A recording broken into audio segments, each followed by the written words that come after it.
is the home's main defense against the elements, so services like upkeep, repairs, and upgrades are vital. David's Roofing is the only roofing contractor in Northwest Arkansas that has the prestigious Select Shingle Master rating from Certainty. With David's Roofing, your roof is in good hands.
Hey, we're here at Matt Murray Stadium.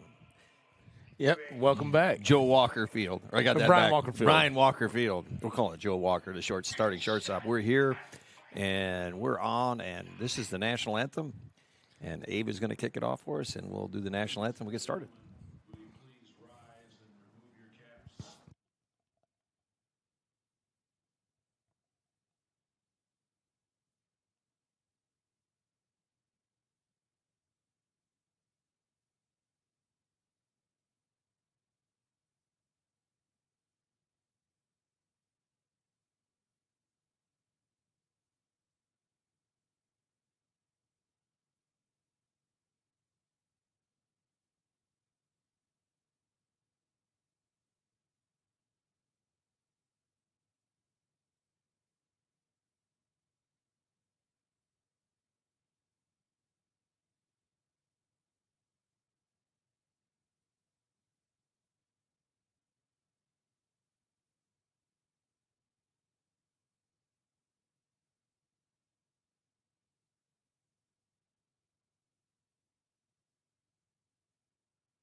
Well, welcome to Heritage Baseball, and the Heritage War Eagles will host the Greenwood Bulldogs this evening. I'm here with my good friend James Templin.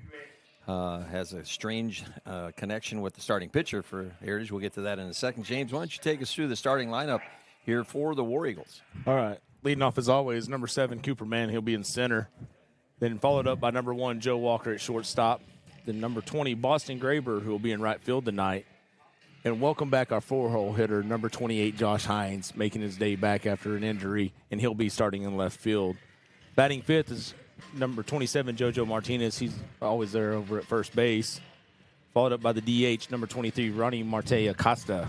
Number 10, Wyatt Easley will be batting seventh, and he'll be at second. Batting eighth is number 5, Jacob Ham at third base.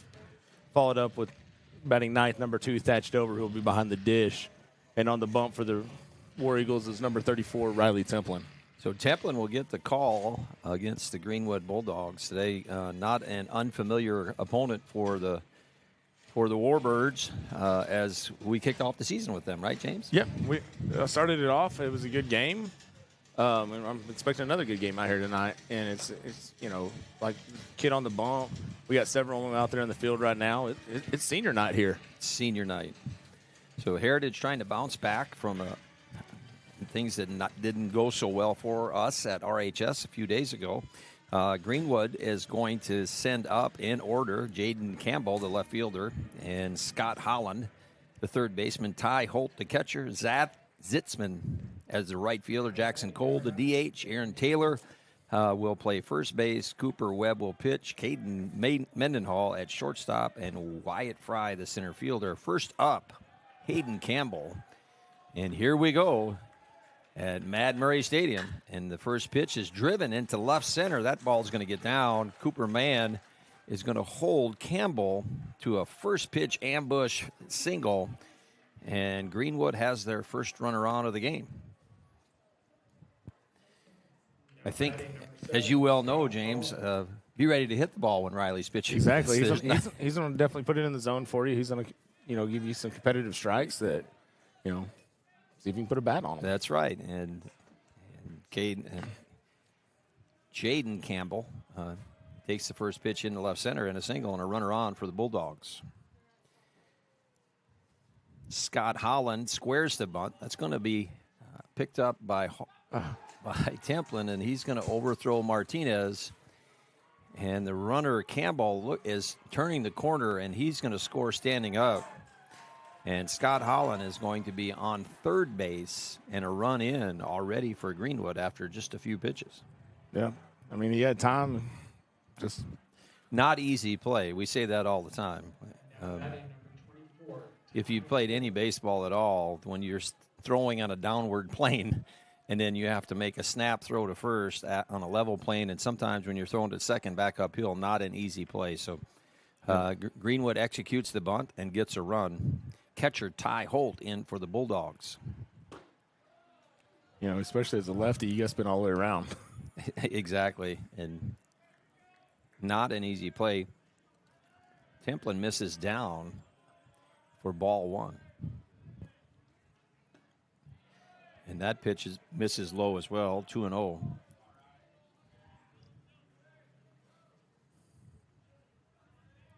So we'll see how the War Eagles bounce back. And I know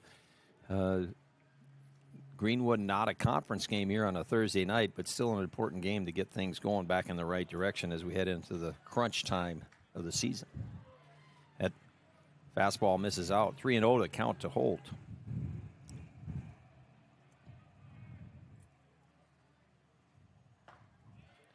Fastball in for strike one.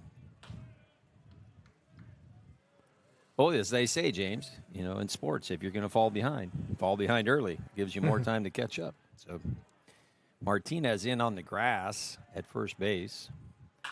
Fastball driven out to Cooper Mann. That looks like it's going to be deep enough to get Scott Holland home on the sacrifice fly, and it will. And Greenwood will take a 2-0 lead on the sac fly by Ty Holt.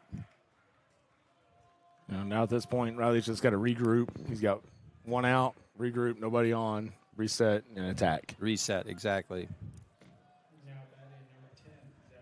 You know, if you take the educational view of athletics, this is what it's all about. I mean, the idea of bouncing back when something doesn't go well, refocusing. You know, Riley comes in with a strike, so he looks to have that look in his eye, Dad, and he's got things kind of corrected. And a check swing, and he can't hold up. Okay, so this is a weird night right now. I just realized we got 3 umpires. There you go. Kind of caught me off guard when Thatcher looked down the third base line. And the curveball is going to get him. Zitzman is going to swing through that pitch for the second out of the inning. So, you know, that's the way to come back. Giving up 2 runs, one with a throwing error, and induce a pop-up and get a strikeout. That's exactly. Welcome to baseball. I mean, in reality, there was one fundamental base hit, a changeup, and a strike. One fundamental hit, and then a couple mistakes, and it's 2-0. You know, I'm one of those that you can always see how a kid is in athletics if they get behind early and if they can either lay down and stop or that's right, pick it up and fight on. And yeah, Jackson Cole in for the Bulldogs. Jackson hits one at Joe Walker deep at shortstop, the one hopper to Martinez, and they're going to get him. And with that, the Eagles are going to get out of the inning after 3 straight outs, but give up 2 runs. We're off to the bottom of the first, 2-0 Greenwood.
We're back here in the bottom of the first.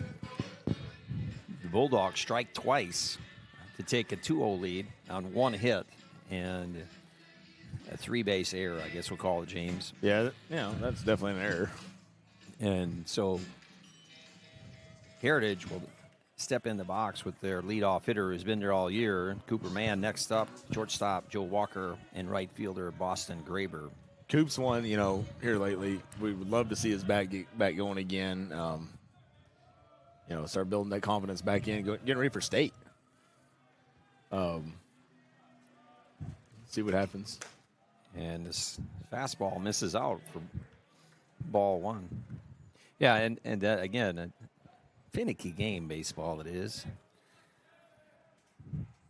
And another fastball misses up, so 2-0 quickly.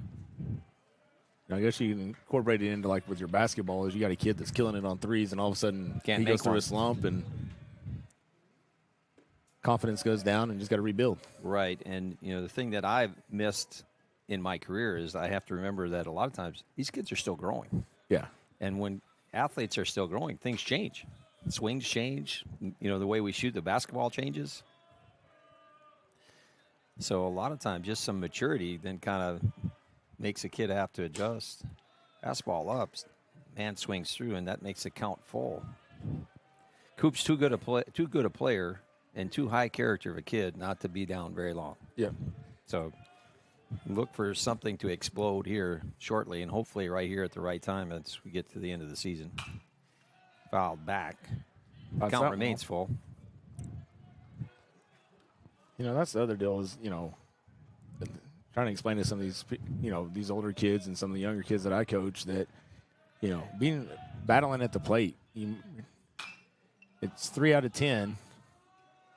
And a pop fly, and that looks like it could stay in. And catcher Ty Holt is going to make the play behind home plate for the first out.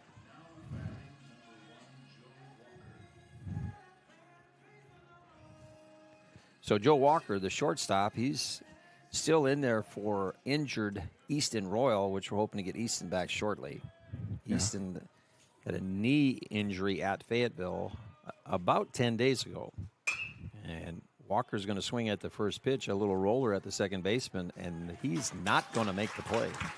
That's good hustle down the line right there. And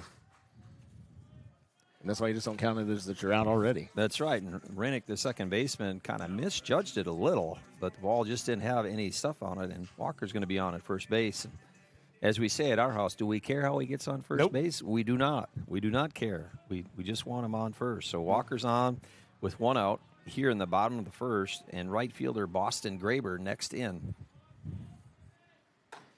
Fastball misses up. Graber, a freshman, batting in the 3-hole. And off the disabled list, Josh Hines back in. So it's good to see him back. Snap throw to first. Ball dropped by Taylor, the first baseman. Yeah, it's good to have Josh back and see where he picks. See if he picks up where he left off. And Josh, Josh with a hand injury. Yep.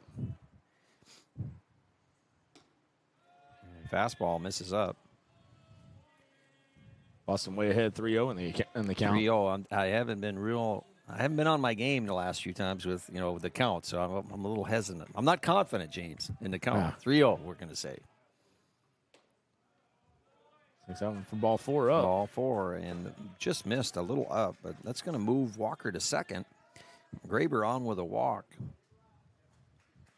It looks a little bit more promising. We're talking about Easton.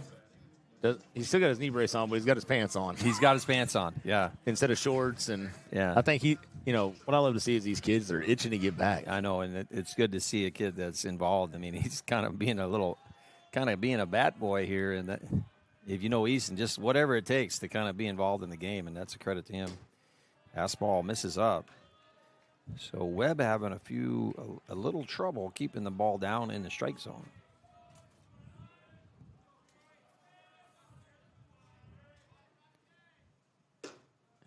Fastball misses up again. It's 2-0.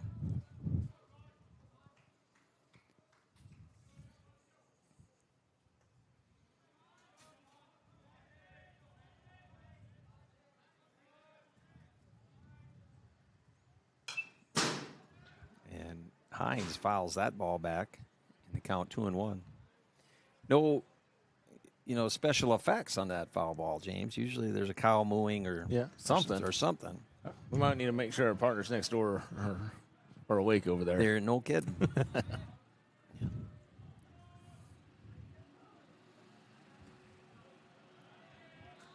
And a ball just a bit outside. So 3-1 to count on Hines.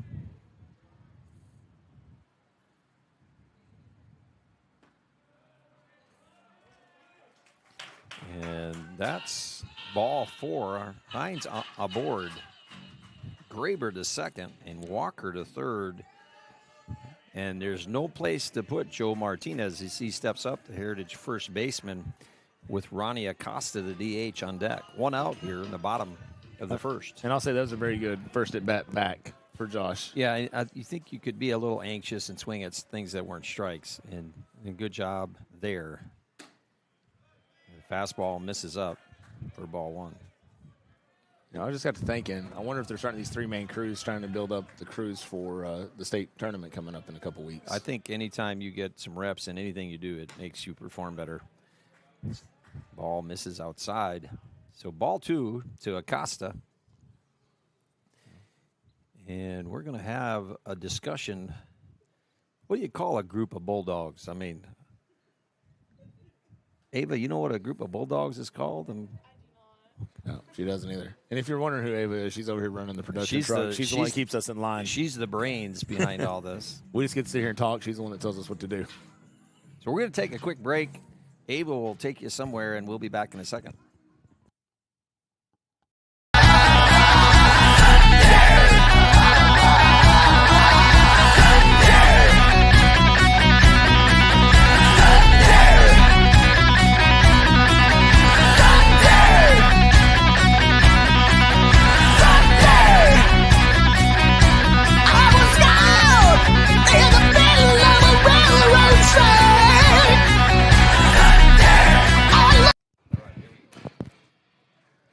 So we're back. The group of Bulldogs have dispersed, and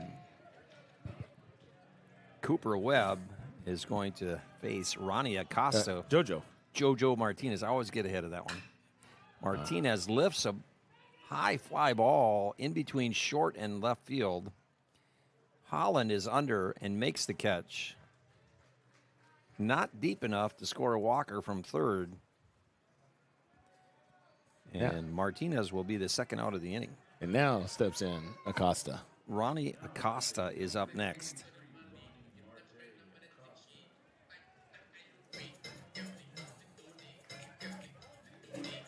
Martinez just got under that a little. That's the biggest deal with hits, in baseball. It's centimeters of difference between a line drive and a pop fly. And yeah, the physics in baseball does not make. Where else in what other sport do you take a round object and hit it with a round object and try and hit it square? Exactly. And there's a snap throw to first, and Hines is back. And I believe the count is 1-1. And we're saying 0-2. Yeah, I think he swung at that one. Okay, 0-2. Her ball misses outside for the first ball. 1-2 the count, 2 outs, bases loaded.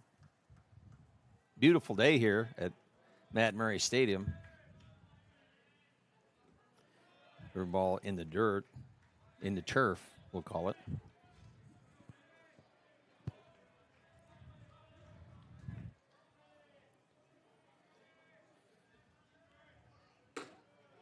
That fastball looked like it might have hit him, but it's inside, and now the count is full. And now with 2 outs, runners are off on this one. And always got to remind your third base runner, hey, you're off on the pitch, but don't take one in the teeth here. And fouled back. So Acosta still with the count full.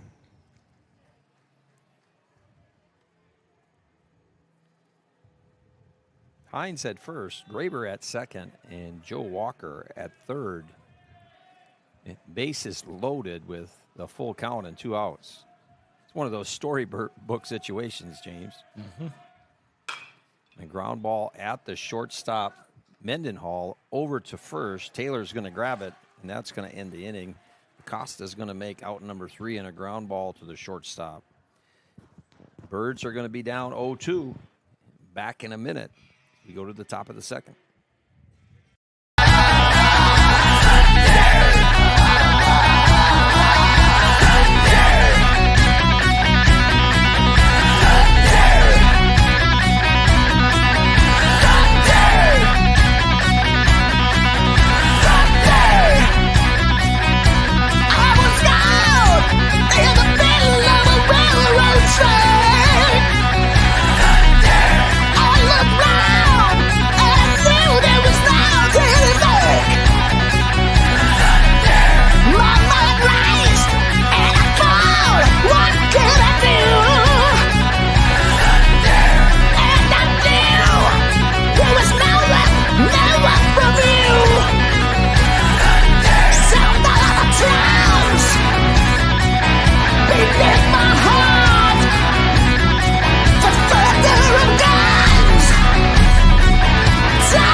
And we're back. We're back, James. We're back. Yeah. Back in the top of the second. Well, we don't know what a group of Bulldogs is called, but we do know a group of Eagles is called a convocation. Now, where that comes from, I don't know. But if you're a Warrigal and been here as long as I have, you learn things like that. First baseman Aaron Taylor for the Bulldogs. Aaron fouls the first one, 0-1. James, we got to behave now because Jerry's the boss man's here. The boss is here. Fastball misses out, 1-1 to count. Do I get combat pay, Jerry, if you pick on me while I'm trying to do the game? I was holding on to those for you. Ball lifted down the third base line. Ham looks like he's got a chance, and he does. He makes a nice play for the first out of the inning. Not an easy play there. No. And a little sun problem there, James, possibly.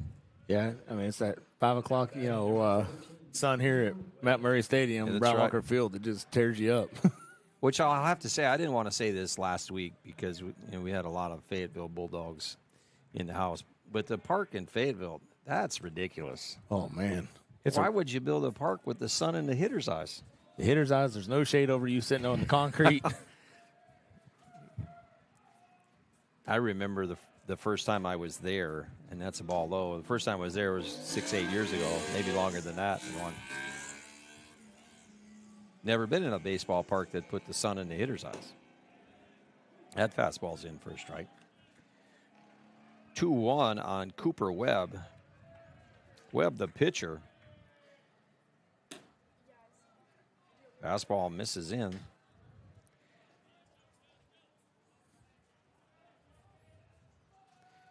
Straight away there for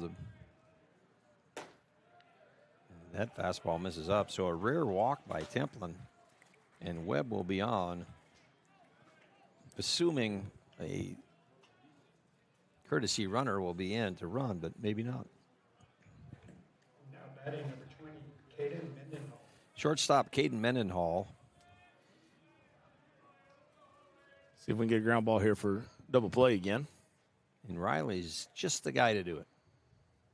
And swung on and missed for strike one. Mendenhall with a nice play to end the first inning from his shortstop position.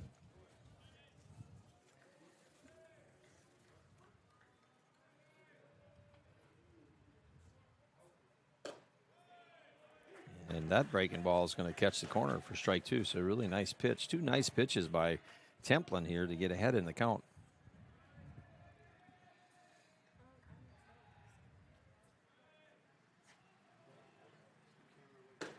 And that's going to take Mendenhall out. He swung on and missed. So Templin's going to have his first strike out of the game and the first out of the second inning. I think that's the second. Second strikeout. Yep. Sorry, Yep. that's You're the right. bad side of me coming out. Yeah, I stand corrected. He had the second out of the first inning was a strikeout as well. So strikeout number 2 and 1 walk for Mr. Templin. With 1 out, Jaden Campbell, the left fielder, in to bat for the Bulldogs.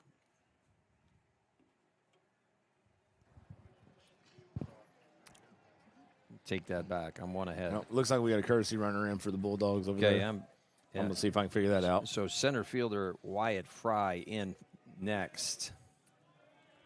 Parker Branton is courtesy running out there at first base. Gotcha.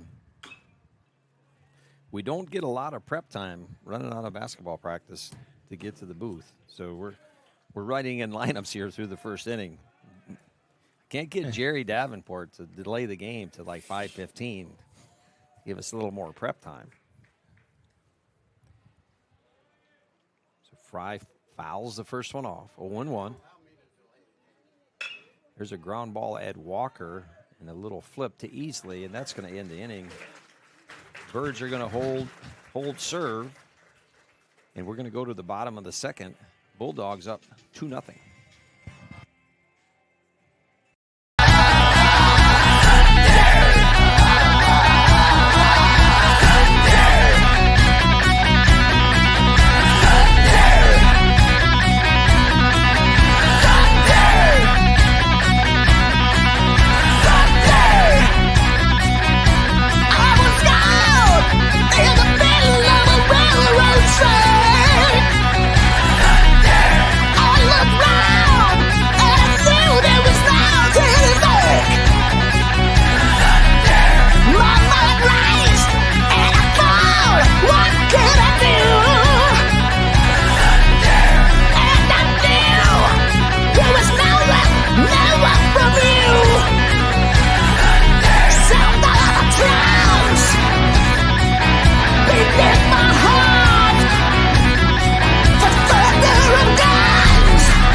And we're back.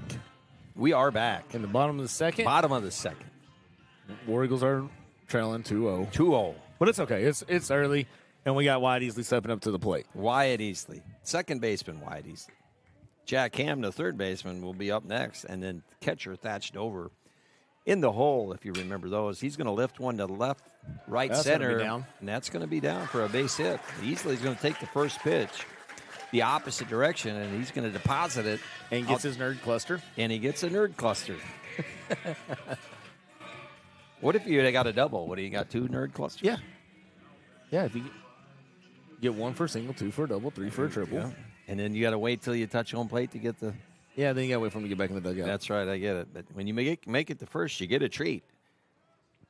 Coach Wynn is the guy down there. Yep. He's the treat man. So Jack Ham, the third baseman.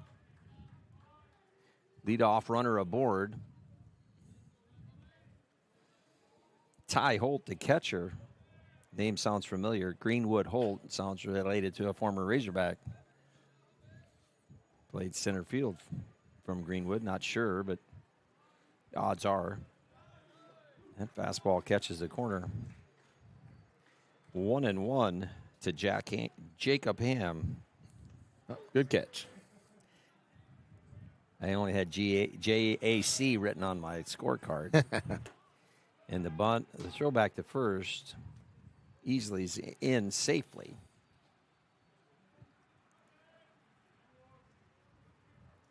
Oh, now Coach Wynn's going to go get a baseball that somehow got left on the field over there. Oh. Throws it back in the bullpen. Always something unique when you go to a baseball game. 1-1 to count, bottom of the second. And Ham fouls that ball down the right field side. Taylor chasing, but it's going to be into the bullpen. That's going to make the count 1-2. The Eagles left the bases full in the bottom of the first inning. An opportunity there to get back in the game, tie the game. But they put the leadoff hitter on first here in the bottom of the second. And another snap throw to first. As my old baseball coach would say, sooner or later you're going to throw one of those away. Yeah. Bound to happen. Bound to happen, and if one gets by you there, it's got a long ways to go. It's got a long way to roll. And the runner goes, but that's ball 4. And Jacob Ham is going to be on with a base on balls. That was a good at bat by Jacob there. And now we got Thatch Dover stepping up. Easily to second. Jacob Ham to first. And nobody out here in the bottom of the second. So a lot of base runners here for the Birds in the first 2 innings. And the bunt is going to be down, and it's going to be really, really nice. Thatch is going to be out on a close play to first, but pitcher handling, and Thatch does his job as easily, and Jacob Ham move up a spot. And with 1 out and leadoff hitter Cooper Mann, 2 runners, a base hit could tie the game.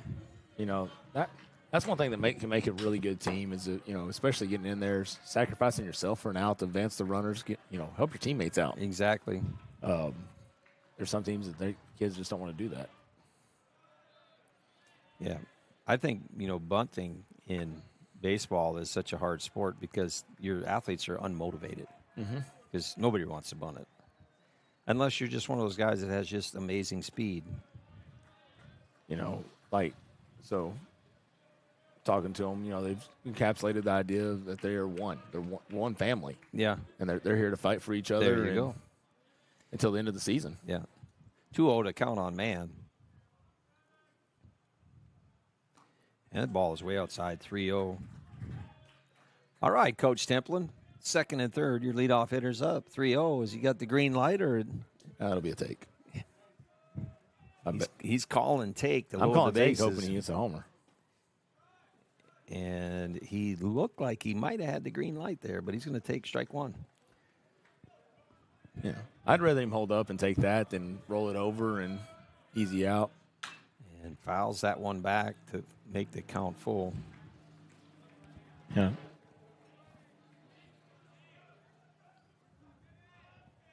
Here's where you just got to expand your eyes just a little bit and fight off a pitch that you can't drive. And breaking ball barely misses outside for ball 4. And once again, Heritage has the bases loaded for the second time in this young game. And here comes Joe Walker stepping up to the plate. Got 1 out, bases loaded. Looks like the corner's going to be playing in. Looking for a double play up the middle. Walker is going to hit a fly ball. The ump is calling infield fly, and he's going to be out. So Walker pops out to the shortstop for the second out. And now we got Boston Graber stepping up. Boston Graber. Boston, as we said, in the freshman. And that curveball finds a corner for strike 1. If you look back at all the at-bats that Boston's had throughout this season, he's a first pitch take every time.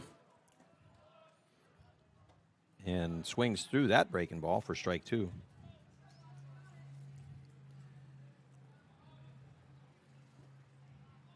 Yeah, he's a patient hitter.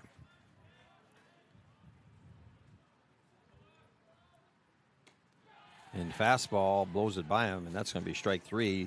And we left him loaded again. Caden Cooper Webb for the Bulldogs is going to get out of a jam again. And twice in a row, leaving the bases loaded. We're on to the top of the third. Prepare for glory! A new age has begun. We will stand and fight and die.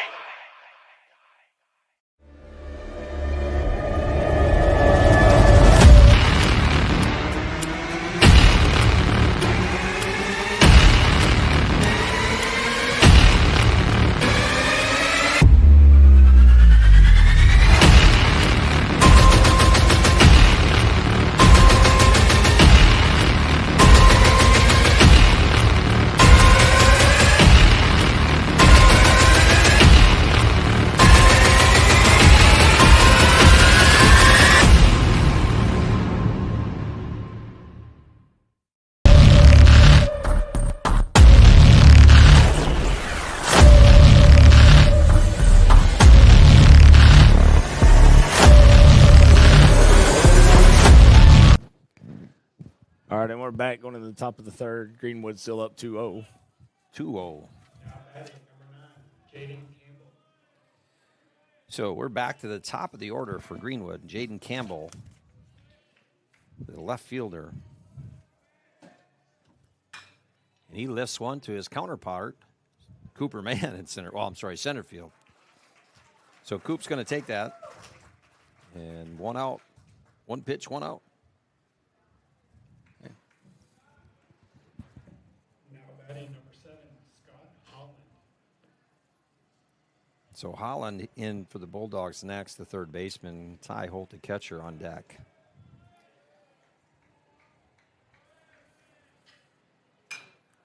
That breaking ball is driven down the right side, foul. Went over there to Souvenir Alley. Souvenir Alley. And again, there's a lot going on down here in this complex. We got softball playing Harbor over there. Fastball misses in. 1-1 to count. Not ever a day that there's not a lot going on. And Ham is going to try and backhand that ground ball, and he's going to get by him. Josh Hines brings it back in to Easley. And Holland is going to be on with a base hit here in the top of the third. Holt, the catcher.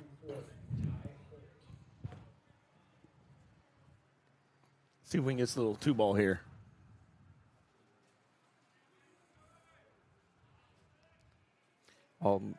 Templin being a left-hander, it's always hard to get a good lead, and it's specifically a good jump off of a lefty. So I could change up, missed out.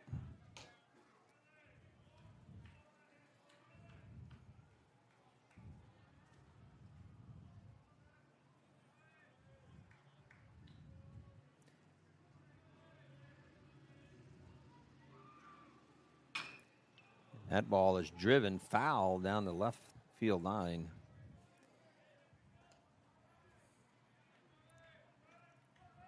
A loud strike is what we used to say.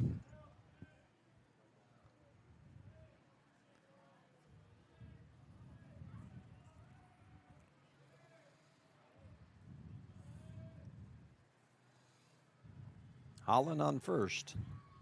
1 out here, top of the third. And that one's off the handle, and that's going to find a grass stain. Holland is trucking. Nice throw by Mann, but it's going to be a little off the mark, and Greenwood's going to have runners in first and third with 1 out. So back-to-back base hits. And Zach Zitzman, the right fielder, next up for the Dogs. Yeah, still got a good chance to get a ground ball here, turn 2, and get out of it. Nothing has been hit extremely hard. No. And it, you baseball guys, I guess, call it soft contact. Yeah. It's some soft contact that has been in the right location.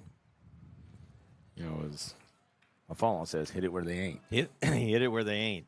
That's kind of what's happening. There's a lot of ain't out there. Yeah, especially here. So Zitzman, the right fielder.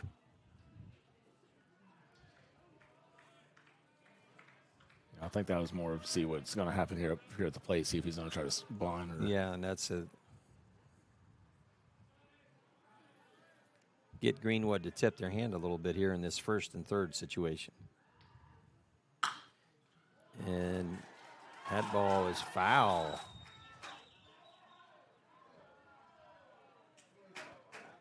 Yeah, that was the right call. Yes, that ball was definitely foul. The only question would have been, it wouldn't have mattered if JoJo touched it or not. The ball was to the right side of that right field line. So another loud strike. And Zitzman returns.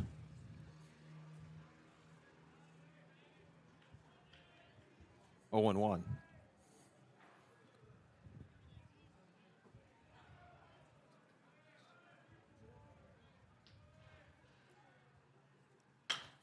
That ball's driven into right center. Man can't run it down. It's one hopped off the wall. And Holland is in. Zitzman to second with a double. I think he lost it there in the sun for a second. He did. The way he kind of threw his hands up. It looked like he was tracking that, and then the ball just kind of got by him. So Scott Holland, the third baseman, is going to score. He's going to single and score to make the score 3-0. Holt at third after his single, and then Zitzman with a double. And with one out here, Walker and the convocation of Eagles is going to have a little conversation. And with that, we'll take a break. Prepare for glory! A new age has begun. We will stand and fight and die.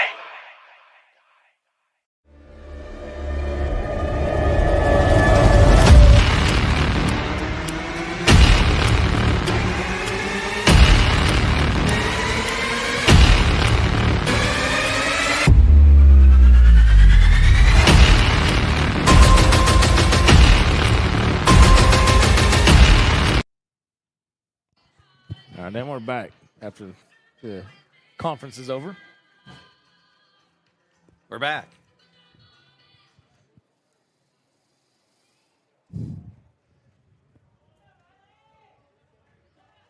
Jackson Cole, the DH. Infield is in, and they're going to put all three on the left side of the infield. I wonder if he hits it to the left side a lot. Somebody's got some information here that we don't have. I would just bet. Breaking ball. A little outside for ball one. It's some creativity here in a game where you could try some creativity. You know, as next week you're going to end the season with a North Side series and then on to the state playoffs.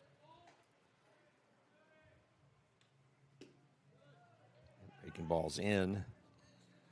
1-1 the count on Jackson Cole. Cole ended the inning in the first, the ground ball to Walker.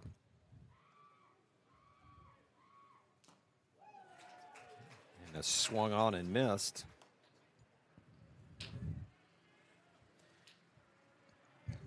That looks like a changeup to me. Is that what that is? Or That's what it looks like. obviously, we don't want to be a scouting report for somebody else, but doubt anybody else is listening. And it's hard to see how it spins and everything else from up here. Yeah. That fastball is in and strike two.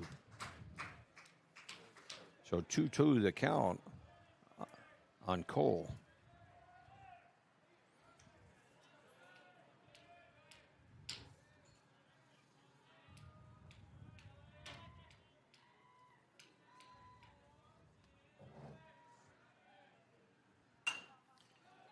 And foul ball down the right side. Count's going to remain 2-2.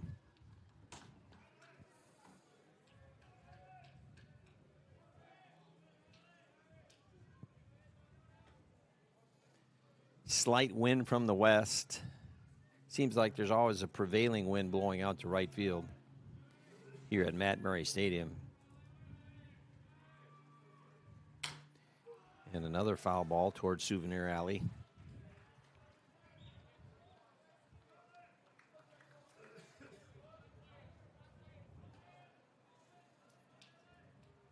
Little activity in the War Eagle bullpen. Yeah, it looks like number 18, Lake Pickock's up, kind of warming up. You can recognize Lake because he's got the powder blue North Carolina looking blue glove. That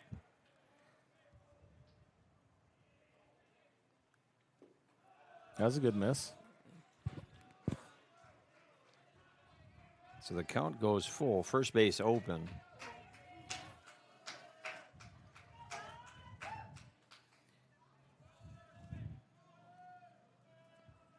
First baseman Aaron Taylor will wait on deck. And foul ball number 27, it seems like. Something like that. There's been a bunch. I think it's 27. Ava, have you been counting? I mean, 27? She's shaking me off. So the count's still full. One out here. Top of the third. Runners at second and third after Zitzman's double.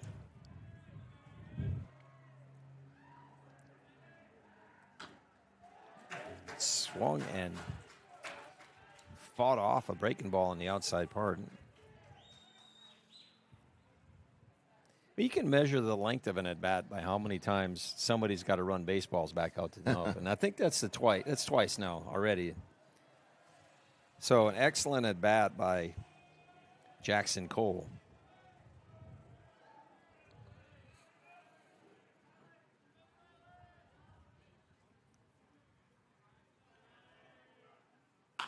And a soft ground ball.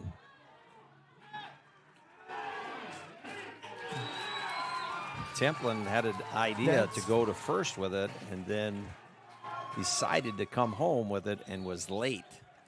So that's a hard play because the ball's carrying him towards first. Yeah. Ty Holt's going to score, yeah. And the in-between play, Zitzman is going to move to third. Cole will be on with a fielder's choice.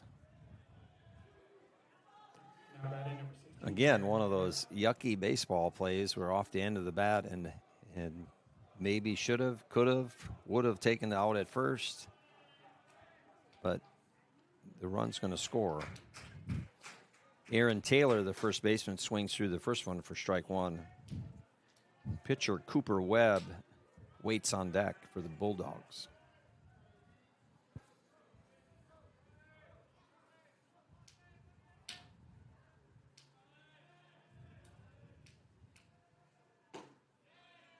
Fastball just misses.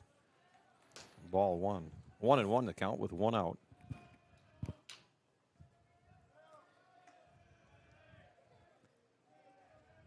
Walker and Easley in double play depth for the Birds. And fastball misses out. 2-1 to count. A ground ball could end the inning for the Birds.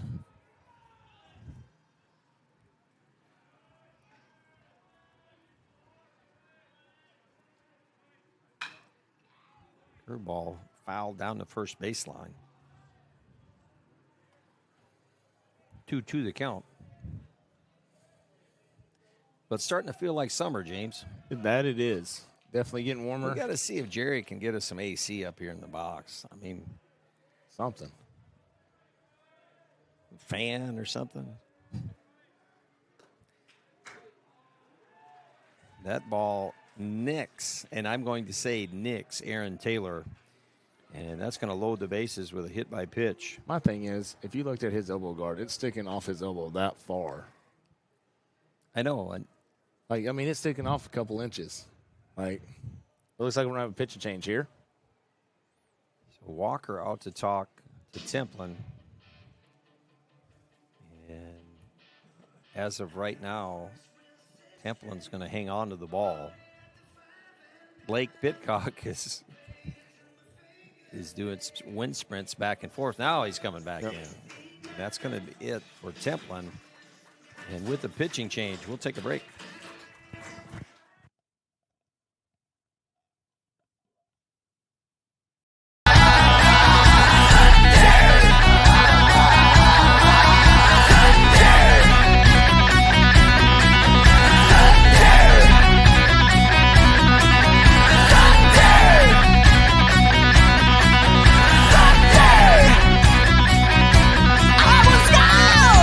In the middle of a railroad track.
All right, and we're back. And now pitching for the War Eagles, number 18, senior Lake Pitcock. Lake's going to take over for Riley Templin. Templin leaves with 2 strikeouts and a walk.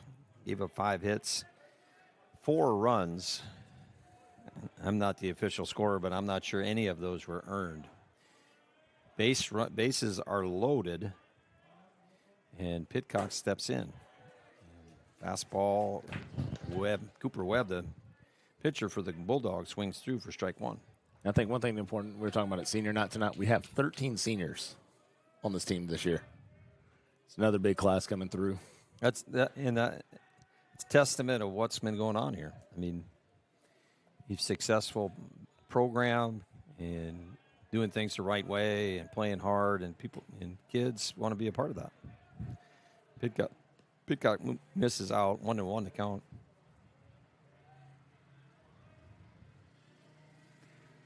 So still a ground ball away from getting out of the inning.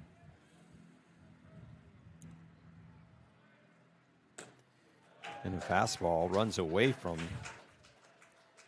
Cooper Webb for strike 2.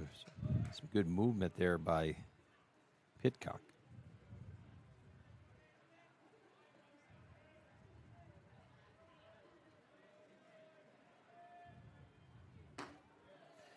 Just a bit outside, 2-2. Parking lot full, James. That it is. Parking lot, the side of the road. Almost looks like the football parking lot's full. It does. It's always a lot of stuff going on here in the spring. That ball fouled back.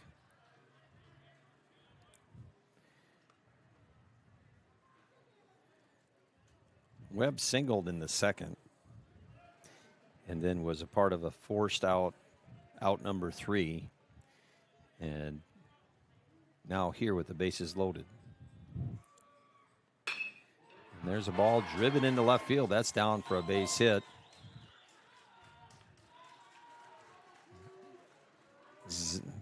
Right fielder Zach Zitzman will score, and the bases will remain loaded. It looks like we're going to have number 1 coming back in.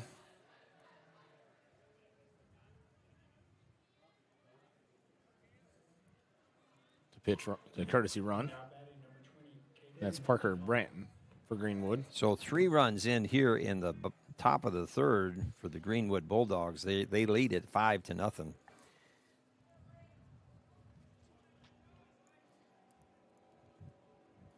Caden Mendenhall, the shortstop, next up for the Bulldogs.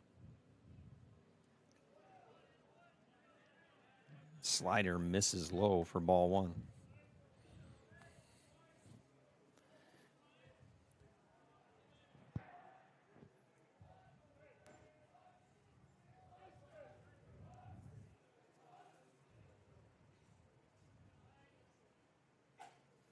That ball gets away, and Jackson Cole, the DH, is going to score on the pass ball, and everybody moves up a spot.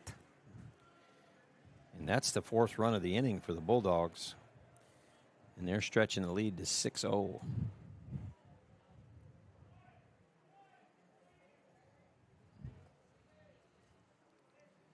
Infield in. Runners at second and third. That's Aaron Taylor at third base. Cooper Webb at second for the Bulldogs. 1 out, top of the third. Mendenhall struck out in the second and swings through that one.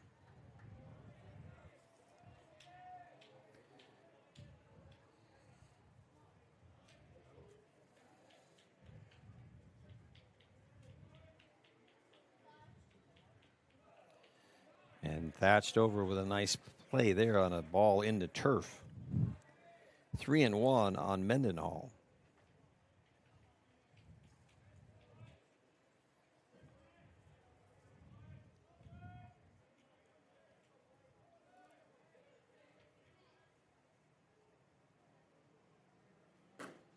And good fastball there by Pitcock.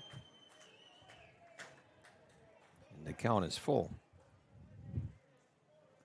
Strikeout would be huge here for the Birds. Yes, it would.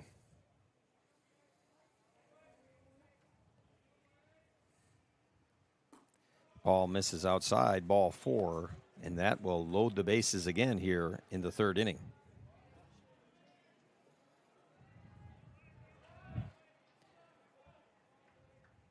Four hits in the inning, a hit by pitch, a walk, 4 runs across, and center fielder Wyatt Fry next up for the Bulldogs.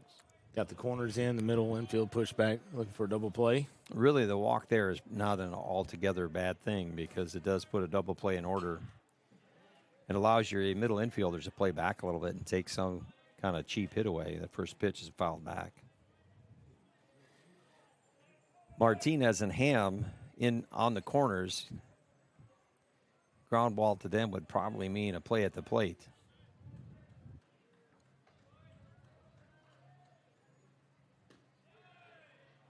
Curveball misses in. 1-1.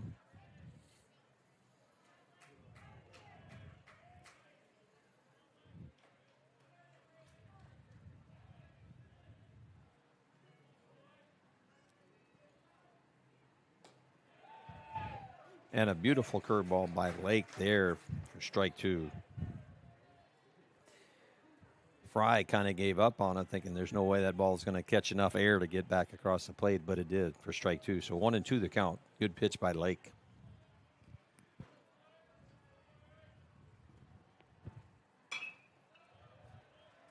That's in the softball stadium, James. That's one you probably yell 4 on. It looked like one of my tee shots. Fouled back. Still 1-2.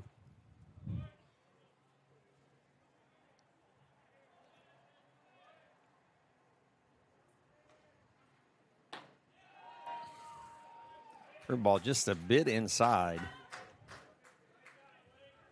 Just missed there. 2-2. Lake thought he had him. I mean, I can say this plate umpire, he's calling a tight zone, but it's consistent. It is. It has been very consistent, I think. I mean, this is probably one of the tightest zones I've seen called all year. Yeah, and you just ask for consistency. Whatever it is whatever it is. Just let's just be the same for the entire game. Not easy back there. Ground ball, and that's going to be foul. Nice place. Nice play there by the Bulldog third base coach.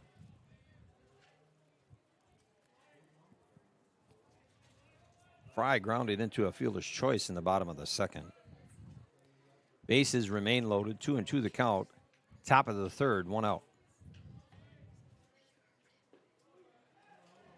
Curveball misses. And the count is going to go to full. A lot of pitches here in this inning, James. There are a lot of pitches.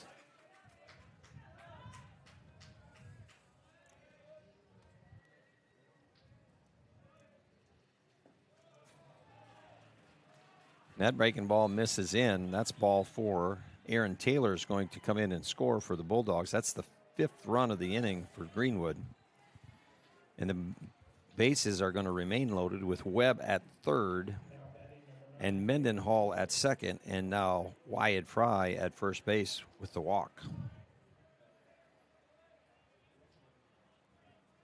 Jaden Campbell, who led the inning off in the 3rd, top of the 3rd here, is back in, flied out to Cooper Mann for the first out of the inning.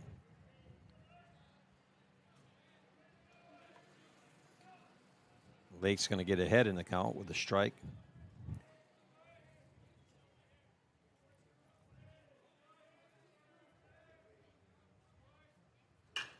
Ground ball, easily tracking. His only play is going to be at first. He's going to get Campbell for the 2nd out of the inning.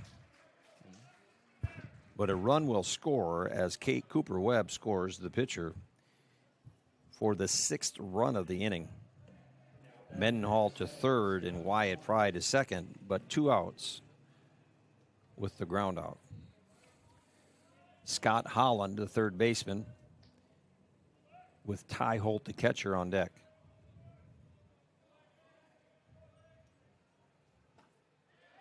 Fastball for a strike. Holland bunted in the 1st inning and was able to stretch his bunt after an error all the way to third and score a run. He singled earlier in this inning and scored. So he's been on twice, and he's scored twice. That ball into turf low.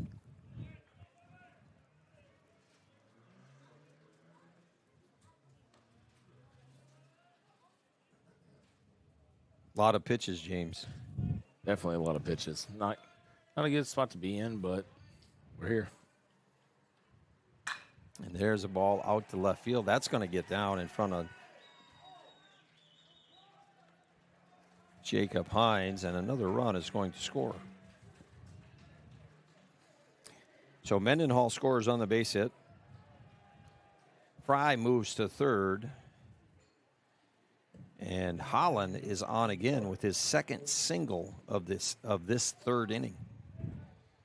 Catcher Ty Holt with Zach Zitzman on deck for the Bulldogs.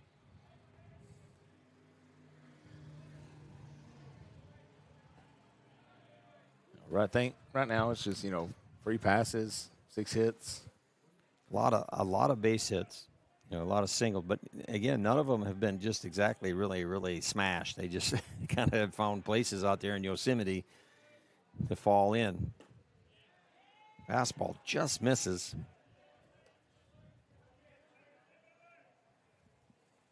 Count 1-1.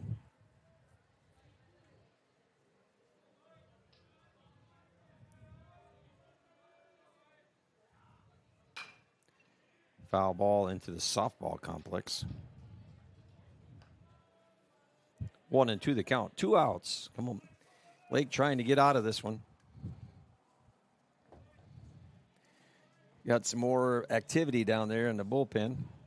Yeah, it looks like number 17, senior Hayden Linton, warming up over there. Ball lifted to Jacob Hines in left field. Looks like he's got a beat on it. He's going to make the catch, and this inning is going to finally end. So with the fly ball to Hines, 7 runs later, the Bulldogs are going to take a 9-0 lead into the bottom of the third, and we'll be back in a second.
All right, we're back in the bottom of the third.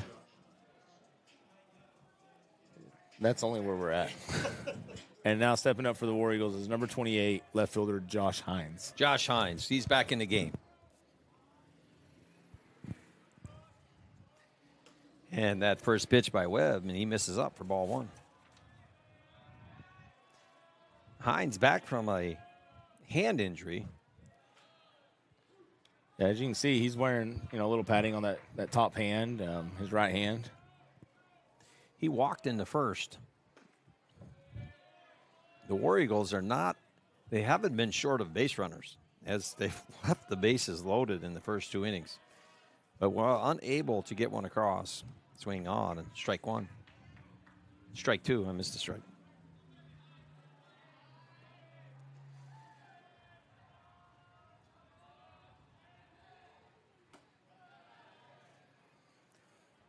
Works quickly full. the count is full. Well, with a 9-0 lead, and when you're pitching, you surely don't want to walk the leadoff hitter. And there's what looks like a base hit up the middle, and it's down for Jacob Hines. Base hit. Josh Hines. Josh Hines. Good thing you're here, James. Yeah. Yeah, that's definitely. And Ronnie, no, I'm sorry, JoJo Martinez. JoJo Martinez. That's definitely good. Josh worked his first time up. Saw several pitches, came back, drove that one to center field. Good way to work himself back. No kidding. And that's, a lot of pitches, getting to see pitches, and been on base twice. So Martinez and Holt is going to try and throw a guy out at first again, and he's back in there.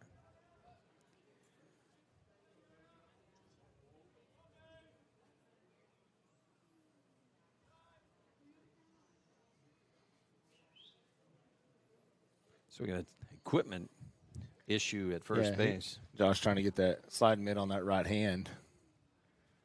Definitely wants to protect it more than you can. Yeah, no doubt. The oven mitt is on. Martinez flew to left field in the first inning. And that slider is in there for a strike. 1-1 the count on Martinez.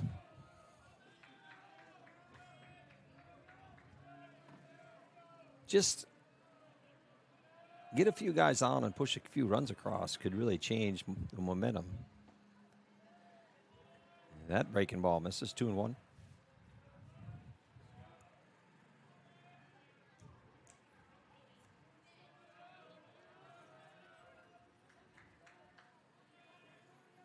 Just a beautiful day at the old ball field. Fastball misses in. Yeah. Hopefully we're done with a lot of the rain and the super wetness. And we're talking about some rain tomorrow. But it was interesting that the conference track meet was moved from today to tomorrow because of weather.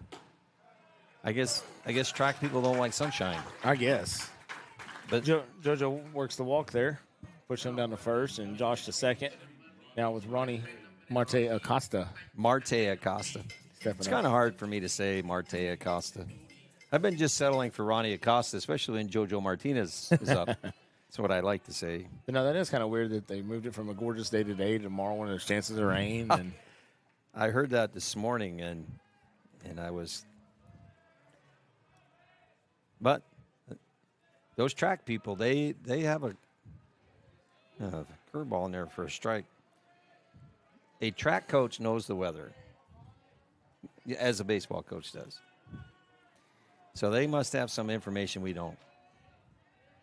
Or it's an indoor event. Curveball again, strike 2.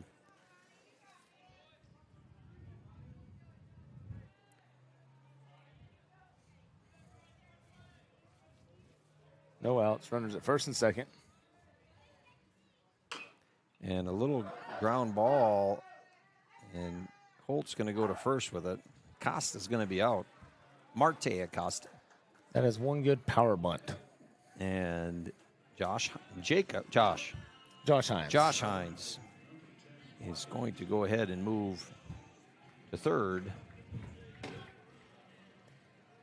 Martinez moves to second.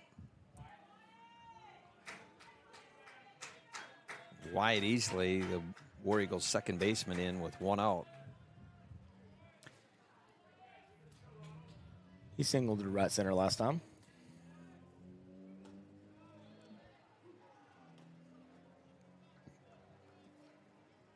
Easley, a guy that makes a lot of contact. He gets to run the bases a lot, finds his way on, and a curveball for strike 2. He was stranded at third. He was one of the guys that was part of the bases loaded in the second inning. Foul down the right field line.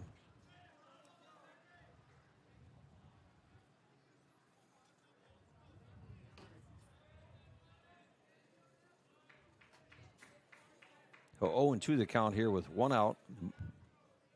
Bottom of the third. Greenwood leading the War Eagles 9-0. Ground ball the opposite direction. Count's going to remain 0-2. He rarely swings and misses, doesn't he? He does have a good contact percentage, and he's not going out there trying to kill it. He's just trying to find some. Just put it in somewhere. play, buddy.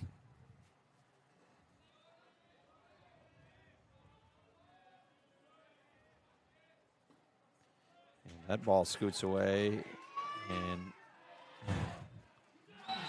Josh Hines is going to stretch it and be thrown out at home plate. Not what you wanted to see. Down 9-0. No, I mean, I appreciate the effort and trying. Just a little late on the read, and good recovery by Holt back there behind the plate. So Martinez is going to move up to third on the play. Not sure of the count. And the strikeout with Easley is going to end the inning. So had something going, James, and with the runner being cut down on his way to the home plate, kind of took the wind out of our sails with that. 9-0 Greenwood. Be back in a minute.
Hey, we're back. I beat James to the punch there. It's Yeah, you did.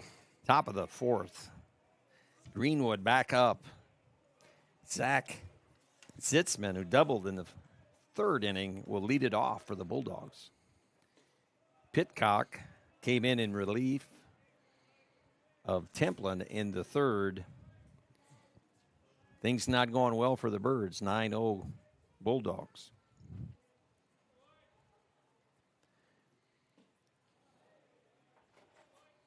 That ball's taken, though. 2-0 to count on Zitzman. Jackson Cole, the DH, on deck with Aaron Taylor after him.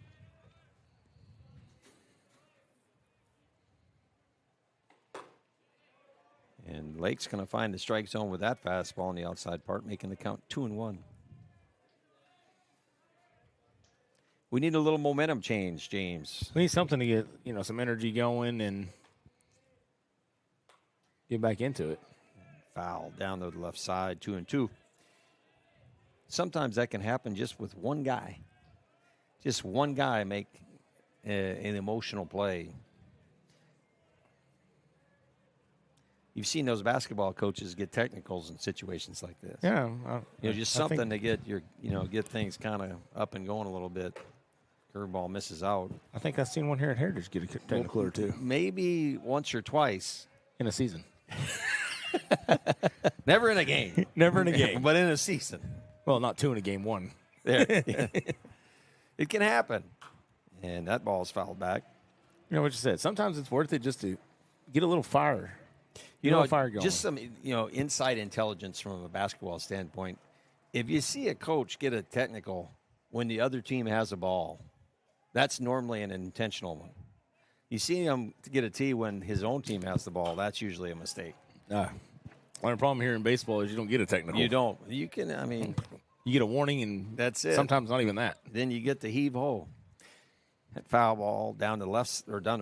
And the count is full here on Zach Zitzman. That fastball misses outside, and the Bulldogs have their leadoff runner on again. And here comes Coach Walker. He's already calling. We'll have a pitching change here. And then number 17, senior Hayden Linton, will be coming to the mound We're going next. to take a break.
And we're back. And again, number 17, Hayden Linton on the bump for the War Eagles. Who's over at first base for Greenwood? Aaron Taylor. Or is it Taylor? No, Zitzman. Zitzman's at first. Aaron Taylor is in the hole. Jackson Cole is up to bat right now. There you go. You got it. We'll get it figured out. First pitch strike for Linton. Always like to see strikes. Strikes are cool. That's what we say, right? Got that shirt on right now.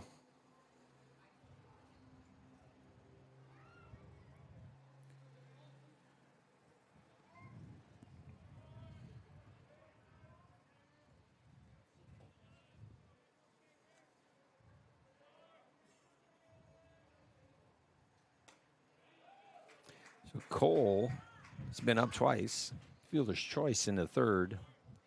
Was out 6-3 in the first.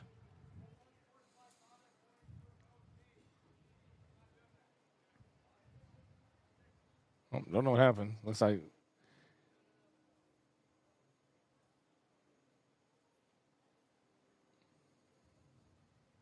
conversation at home plate.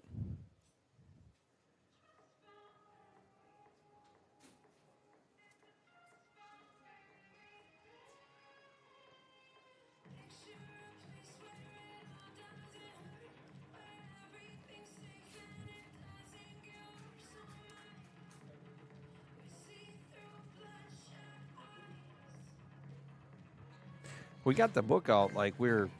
They're writing their warnings down for the players because if they do it again, they get tossed. That's their first technical. That's their first technical. Well, Yeah. I don't ever seem to get warnings like that. Yeah. But yeah,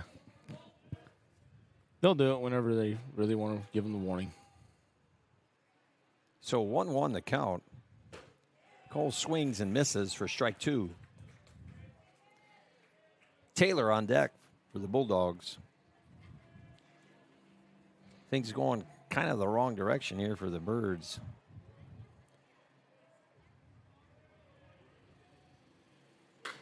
There's the ball lifted out to left field.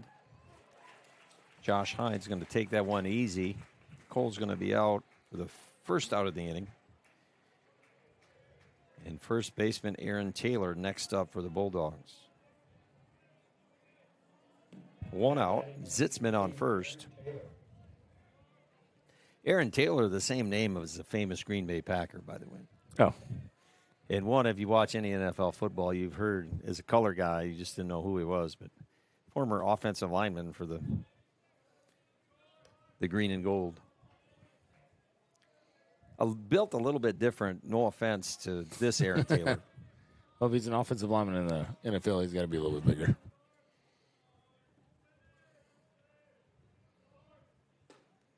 And that fastball misses in. 2-0 the count on Taylor. 1 out here in the top of the 4th.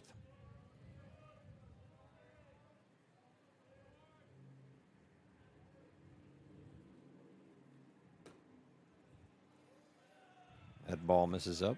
3-0.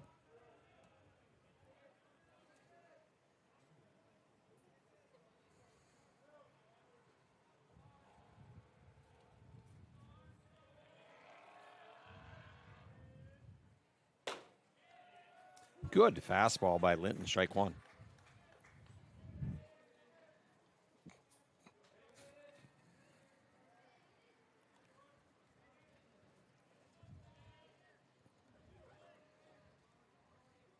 And the runner goes. Ball's going to be bobbled by Dover. To no avail, it's going to be ball 4. Taylor on his way to first. Taylor hit by a pitch in the third inning and now on with a walk. Now batting number 17, Cooper Webb. Pitcher Cooper Webb, followed by shortstop Caden Mendenhall for the Bulldogs. 1 out here in the top of the 4th.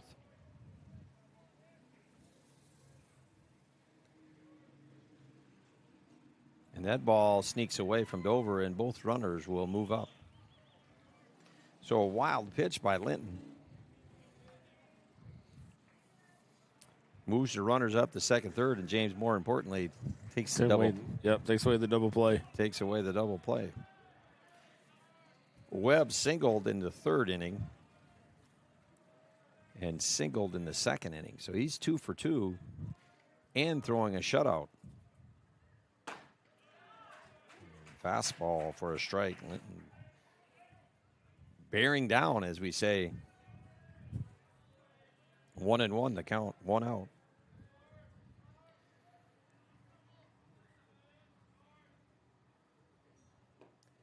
And a good breaking ball for strike 2. Linton's got Webb guessing a little, and he's way ahead in the count. On a strikeout here would be huge, James. Humongous. It would be massive.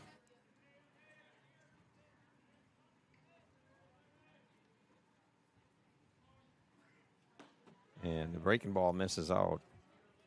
The game within the game, with 2 outs, infielders play back and take away some hits on. But they're in now, being down 9-0 with runners on second and third and 1 out. So big pitch here for Linton. And the foul tip is going to be hung on by Dover, and the strikeout we needed just happened. Cooper down on strikes for the second out of the inning. Caden Mendenhall, the shortstop. Caden struck out in the second and walked in the third.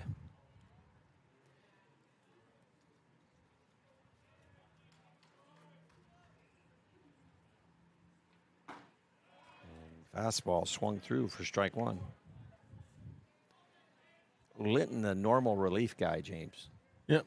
Normally a very steady, deal with pressure kind of kid, and he's starting to get into a little bit of a groove. And a slider there for strike 2.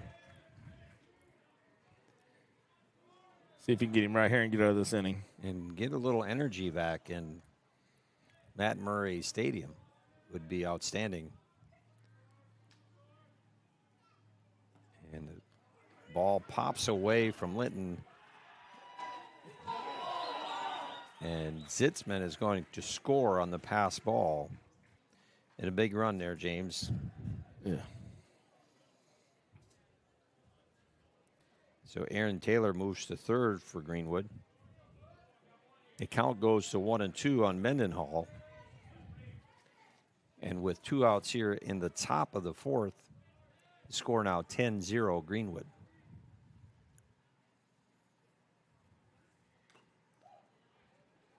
Mendenhall stays alive with a foul tip. Wyatt Fry, the center fielder, waits on deck for Greenwood. I think that one got a little piece on the foul ball. Got a little piece attached there. Give him a minute to catch his breath. Yeah, that's the difficulties of catching. Yep. Sometimes you get hit where you don't want to get hit. So 1-2 the count on Mendenhall. Aaron Taylor at third, searching for that last out here of the 4th inning. Fastball misses up.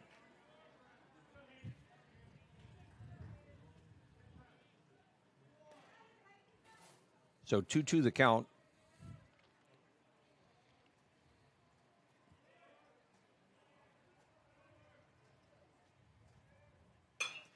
Ball is fouled into Souvenir Alley at the ticket booth.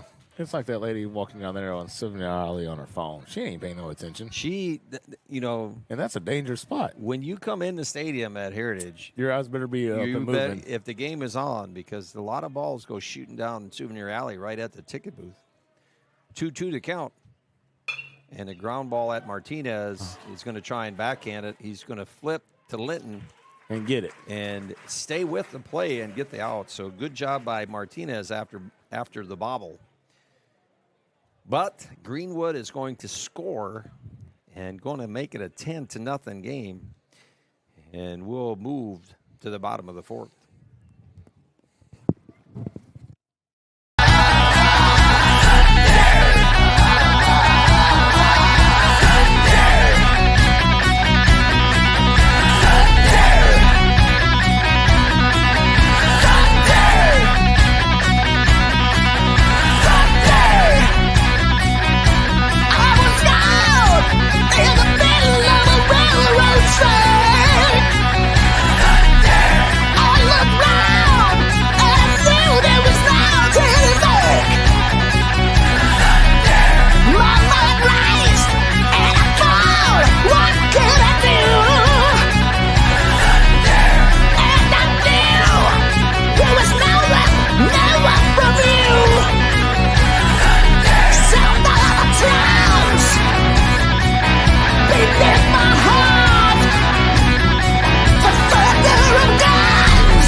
In the bottom of the 4th.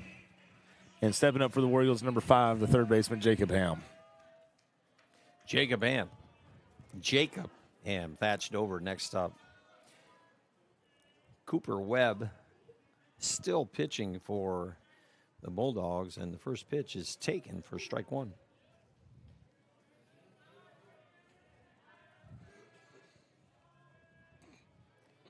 Ham was on in the second. The base on balls. That ball's outside, 1-1. But you'd like to see the Birds kind of strike here. They've had their opportunities and left runners on base in each inning so far, 2-1 to count. That ball is popped up the right side. That's in the sun. The first baseman, Taylor, is tracking. And catches it. And I got the Wrigley Field pole. James says he caught it, so that's going to be 1 out.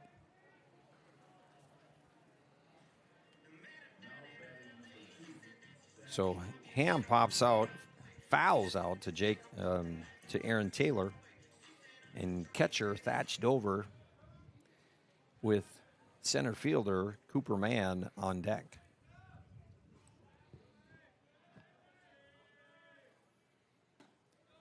And a nice curveball by Cooper Webb for strike 1.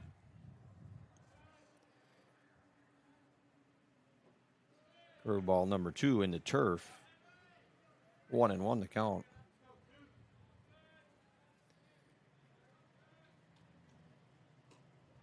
Third curveball in a row misses high. Cooper Webb looks like he's trying to get the Chick-fil-A as quickly as he's working.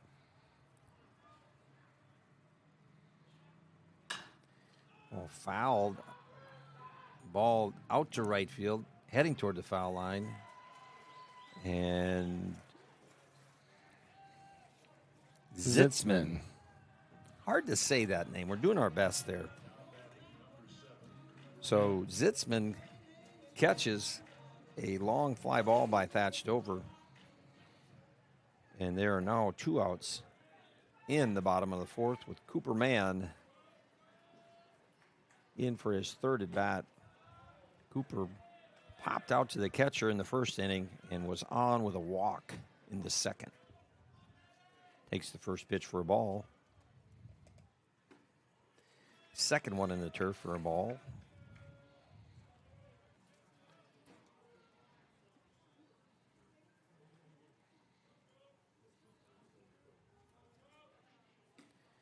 Third pitch, a fastball out for ball 3.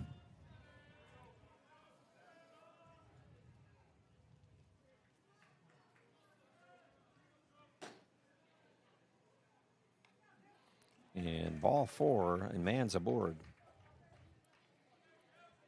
So with 2 outs, the Heritage puts their center fielder on.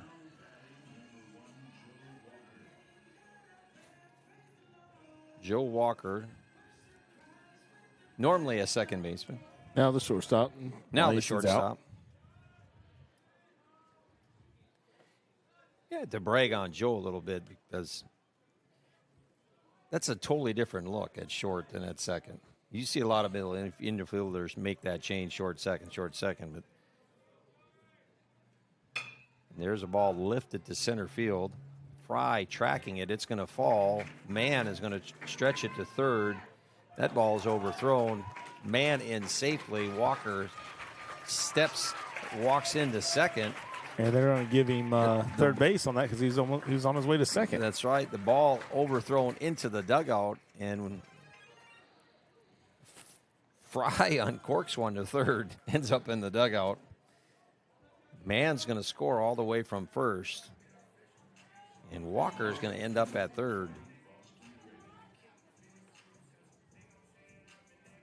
So, James, you call that like a 2-base error, I think. Yeah. On the center fielder. And breaking ball, Boston Graber up. Boston walked in the first, struck out in the second, and swings on for strike 1 here in the 4th. Well, Heritage kind of breaks the snide there and gets on the board 10-1. Ball outside. Breaks the ice. Yeah. I mean, sometimes if you're fishing, if you just catch one, it breaks the ice, and lots of things can happen after that. It changes your whole mindset. Gotta get rid of that zero. That's right. It's like wins and losses happen, but you never want to be shut out. Exactly. Like, what would you do if y'all got shut out in basketball? I used to have that conversation over and over again that never happens, but it can happen. Anything can happen. In all my career, I've seen one shutout in a basketball game. But it was a lower level game. It wasn't a varsity game. And Graber fouls that one back. Count's going to go to 3-2.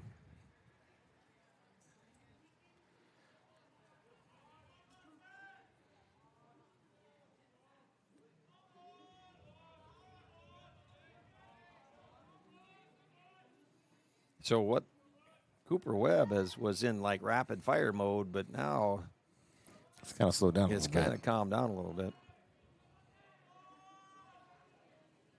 Curveball. Oh. And a great play by third baseman Holland. Scott Holland makes a diving play on that line drive to retire Boston Graber for the third out of the fourth inning. But Heritage gets one back. Score 10-1. We'll go to the top of the fifth.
All right, and we're back in the top of the fifth. Heritage trailing 10-1. We need to shut them down here, come back and push some more across. Sing. It's never over until they yell ball game. That's exactly right. And these are teenagers. So trying to predict the outcome is almost impossible. So center fielder Wyatt Fry for Greenwood will lead off the inning, top of the fifth. Linton on in relief of Pitcock. Kind of calmed things down a little bit in the last inning. And that fastball is going to miss low. Fry was out on a fielder's choice and walked in the third inning. His third plate appearance. And a foul ball catches the inside leg of Fry. 1-1 the count. Very colorful bats in modern baseball, don't you think, Ava? Yes. Okay. We need to get her a microphone, too. That's right. So She's got one, and she just got it shut off. Well, that talks to all their camera operators. All right. Well, we don't want to involve all those people. No. So that's a ball 0-2-1.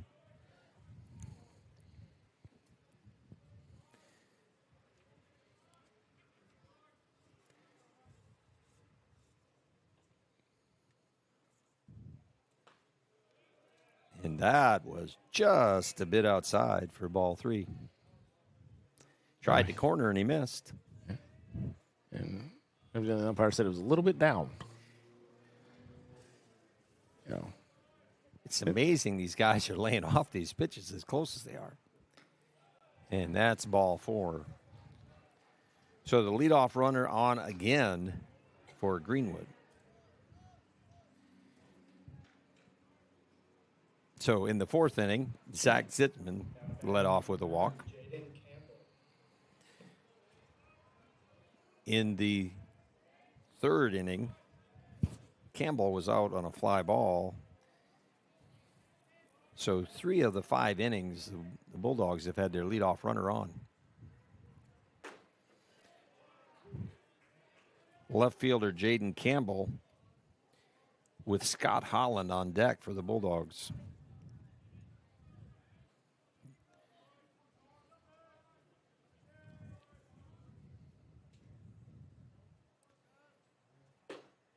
And that slider, and quickly Linton is ahead 0-2.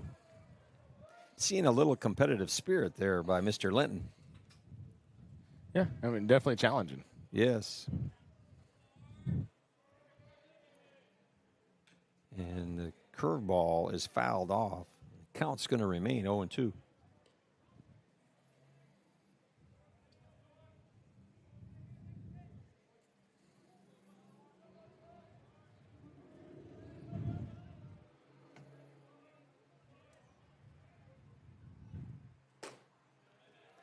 That fastball just misses outside. 1-2 the count. Nobody out. Top of the fifth. Bulldogs have a runner on.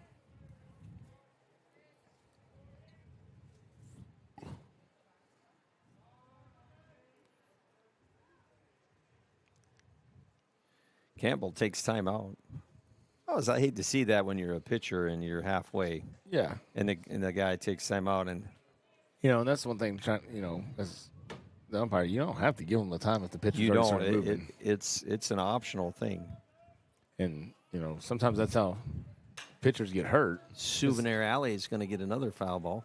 They try to stop their motion, just throw it anyways. That's what I say, too, is just uncork that thing. 1-2 the count on Campbell.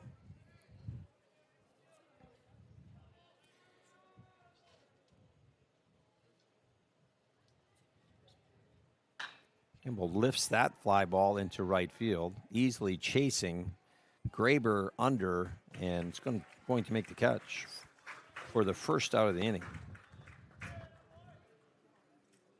Now batting number 7, Scott Holland. See if we can get some ground ball here. I haven't got it right yet. Scott Holland, the third baseman. Active night for Holland. He kind of opened up the floodgates here for the War Eagles with a bunt and turned into a couple base error. Fastball misses in. He singled in the third 2 times. So he was up twice in the last inning, or in the third inning, I'm sorry, and singled both times.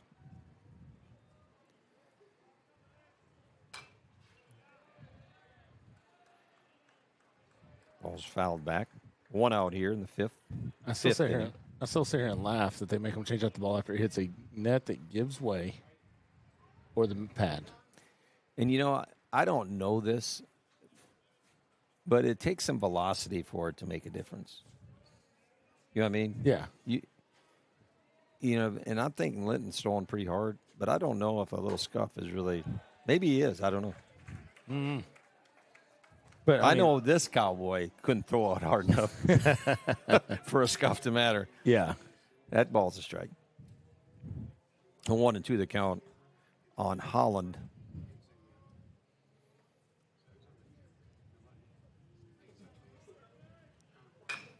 The ball is ripped into left field. Hines got it. Hines makes a nice running play. He's going to come up throwing to Walker. But a beautiful catch by Josh Hines in left field for the second out of the inning. He almost had to lay out for that. It's like he almost kind of thought about it, then realized, I don't have to do that. Kind of ran through that. So Holland, one of the few balls that has been really kind of hit on the nose, in my opinion, tonight. And Hines makes a nice play for the second out of the inning. Catcher Ty Holt. And takes a fastball near his chin. Little chin music there, as we used to say.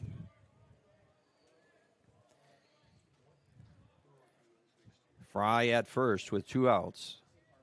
Top of the fifth. And fastball misses low. Maybe Linton is throwing hard enough that a scuff would matter. Yeah. He had the last 2 pitches, he's kind of stepped it up a little bit. 2-0 the count.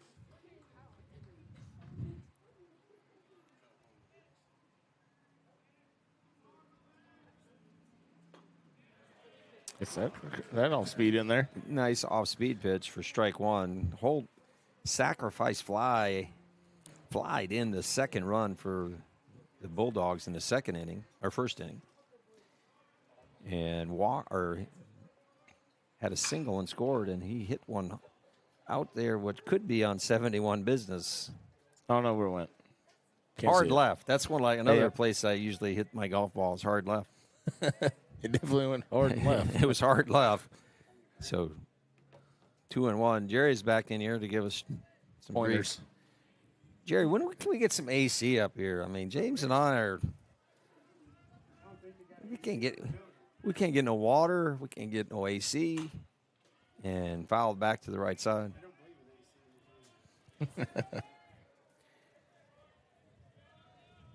2-1 the count. 2-2 the count on Holt.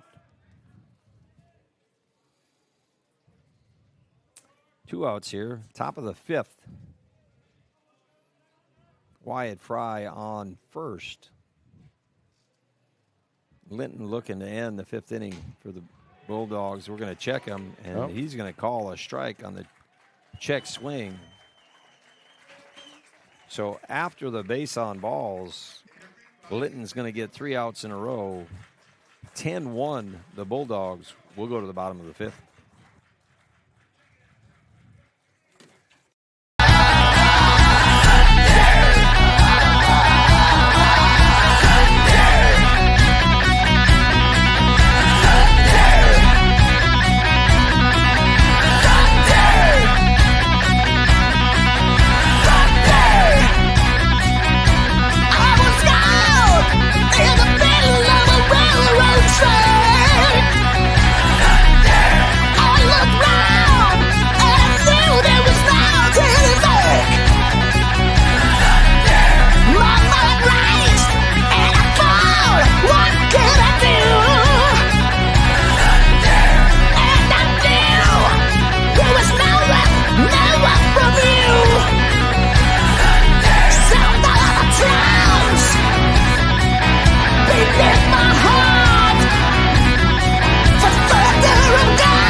Go ahead, James.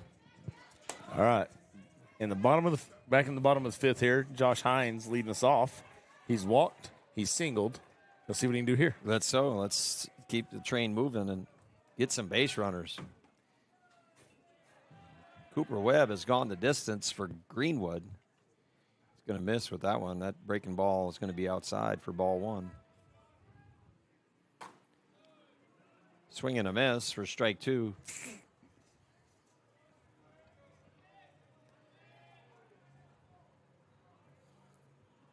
I would have to say that Hines does look healthy.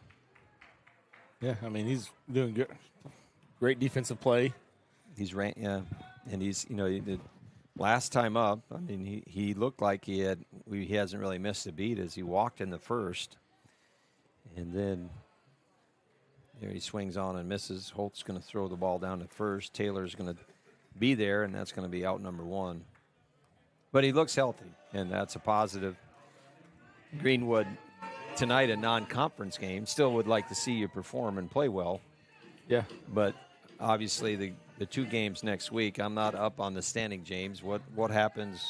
What are the what ifs if going into next week's last series of the season? It just comes down to seeding at that point. Right, and then the War Eagles are going to make the state playoffs. There's a strike on curveball there for Martinez. So they're going to get in. It's just a matter if they're going to fall. Where they're going to fall out in the standings. Right. And Martinez pulls that one foul down the left field line for strike 2.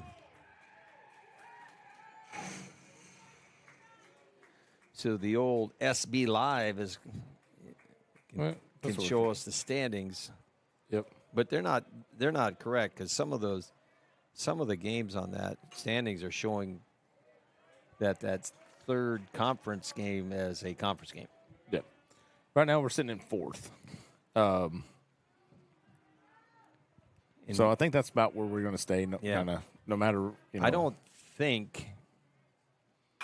And there's Martinez out, and it's going to drop in front of Campbell, the left fielder. And Martinez is on with a base hit. Yeah, I think the only, next week really just whether third or fourth. Yeah, and the seeds are always mixing and matching because the Central Conference is not solidified either, so they're sliding around as well too. So obviously you want a favorable matchup in the state tournament. Costa swings through the first one for strike one. And that curveball is going to be there for strike two. Another swing and a miss. I'd almost bet you do it again. Another curve? Yep. That's two. For sure, not one that's in the strike zone, up 0-2. Well, looks like he's going to try to go out. Came back in with it. And three curveballs in various locations, and Acosta is down on strikes. Got 2 outs with Wyatt easily stepping up. JoJo at first.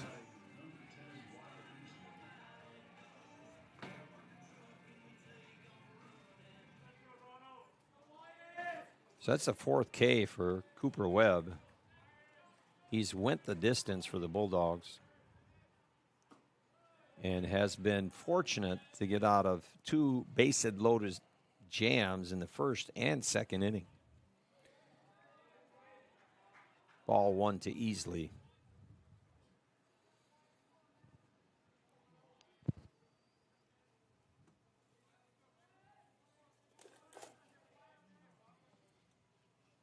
Easley squares the bunt. That ball's rolling down the third base line. A beautiful bunt that just rolls foul. On a dirt field, that probably would have stayed fair. Probably so.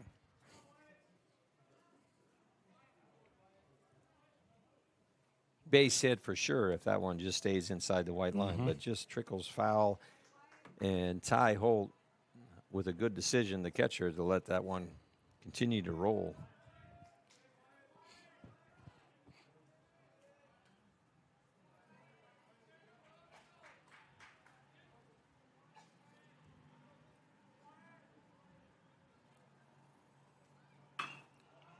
Easily lifts one to Campbell in left field, and he's got a beat on it. And the fly ball to Campbell is going to end the inning. And the Birds are done in the 5th. We'll be back in just a moment.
All right, I beat you, James. We're back here at the bottom of the 6th. And you look at some of the things that we have down in pencil, and it's hard to believe that one team has 6 hits, We have 5.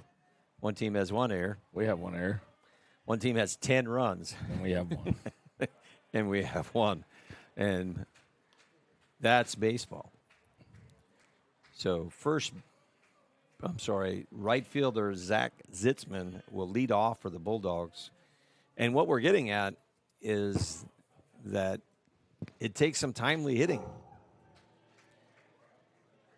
in order to put some runs on the board, with the scoreboard looking almost identical with the exception of runs. That's what I like to call some of that baseball math. Baseball math. Yeah, it's kind of like, 6 plus 4 plus 3 equals 2. Exactly. It's baseball math.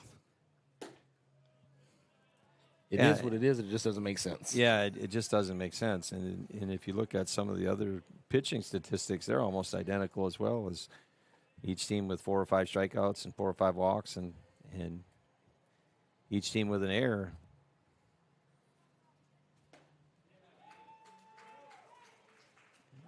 And Linton's going to get the leadoff hitter, Zach Zitzman, on a strikeout for the first out.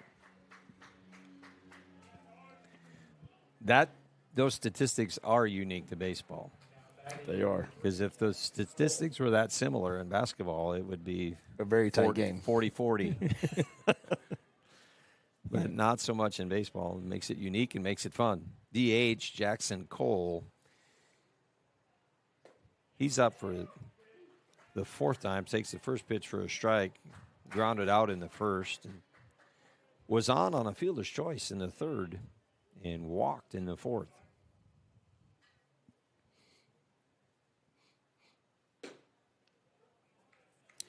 Check that. He flew out to the left field in the 4th.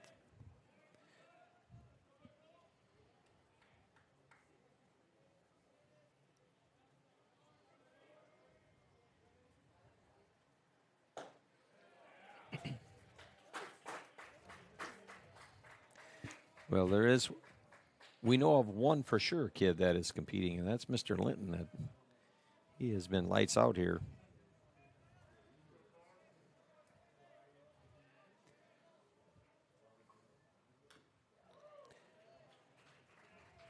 See if you can get something going, on the defensive side in this inning to really light a fire. No kidding. Just get a little things going.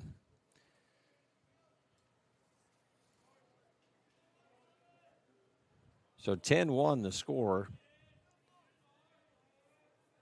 Top of the 6th inning.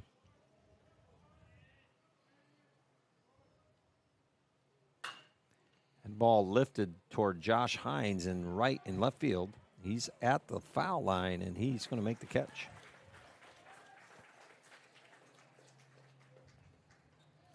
So the fly out to Hines, and 2 quick outs, James.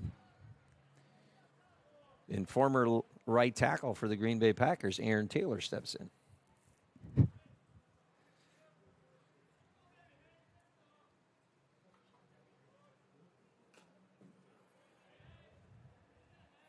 Fastball swung on for strike 1. See if we can go 1, 2, 3 and get something going offensively here. Well, we've had the opportunity. It isn't like we can't get a runner on base. That was a pretty pitch right And there. Curveball catches the outside corner. Strike 2, and a beautiful pitch for Linton.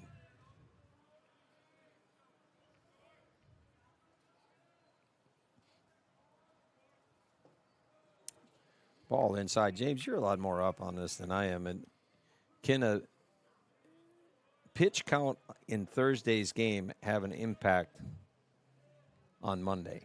Yes, depending on days of rest that they're required and Okay. everything else. So what Linton's doing here could keep him from.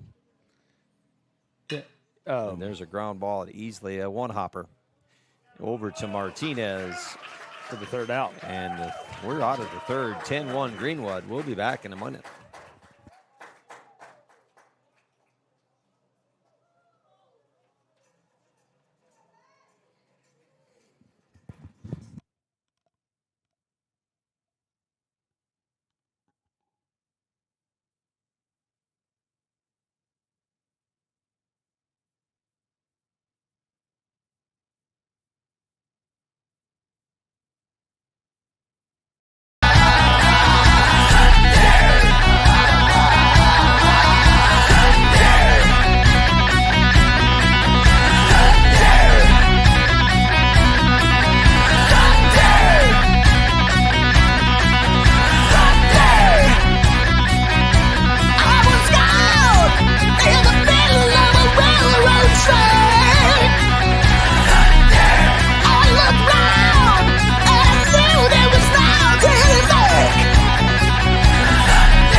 game.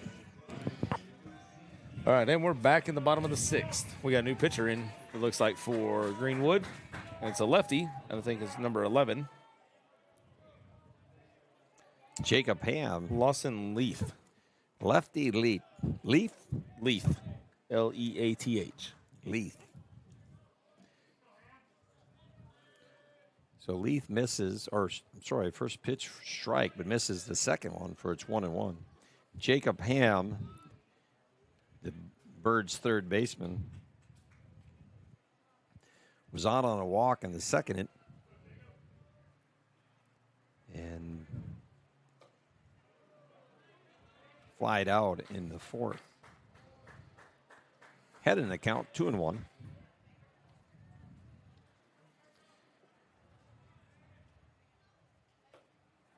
And that curveball, what do they call it? That he buried that on his back foot, I guess, is what the major league guys call it.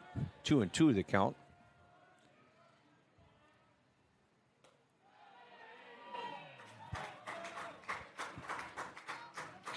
I will give it to Ty Holt. He will back there for Greenwood catching. He makes everything look like a strike. Full count on Ham.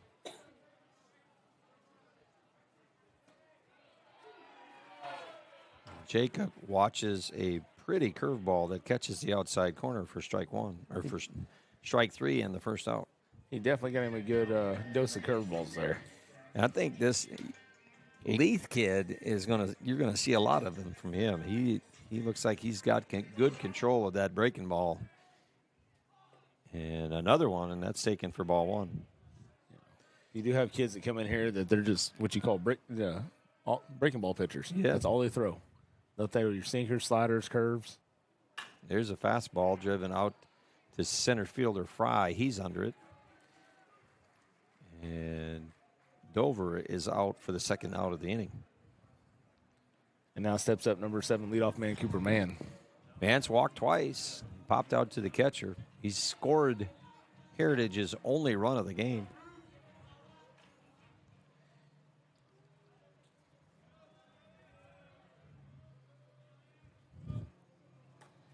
And there's a fastball, but misses in. Ball one.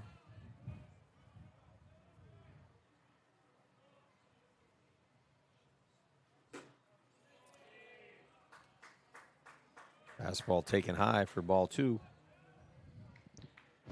10-1 here as the Bulldogs have been cruising. And that curveball finds a mark, strike one. But not without some chances that Heritage had early in this one. He left the bases loaded in the first and in the second inning. And there's a ground ball at Holland. Just under his glove. And sneaks under his glove. And we're not going to be the official scorekeeper. That's a hit or an error, but we're going to just put a man on first base with 2 outs here in the bottom of the 6th. Joe Walker.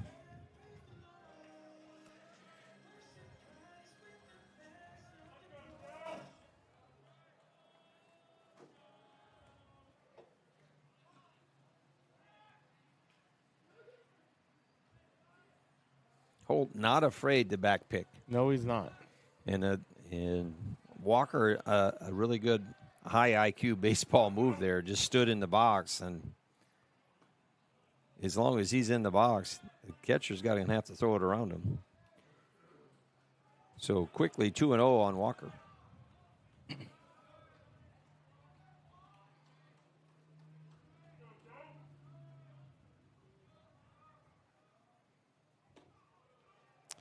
Fastball taken for a strike.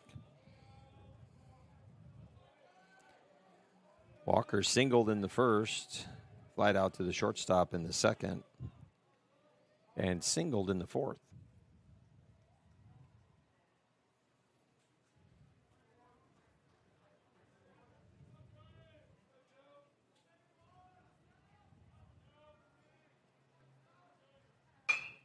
And there's a ground ball at Rennick. The flip to second, and Mann will be forced out. And with that, we'll be going to the top of the 7th. and we'll be back. We'll be back in a moment.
All right, and we're back in the top of the 7th. Aaron Taylor. Check that. Cooper Webb, Caden Mendenhall, and Wyatt Fry will be the 3 dogs. 3-dog night, James. Yep. And Ed Heater is going to find the inside corner for strike 1.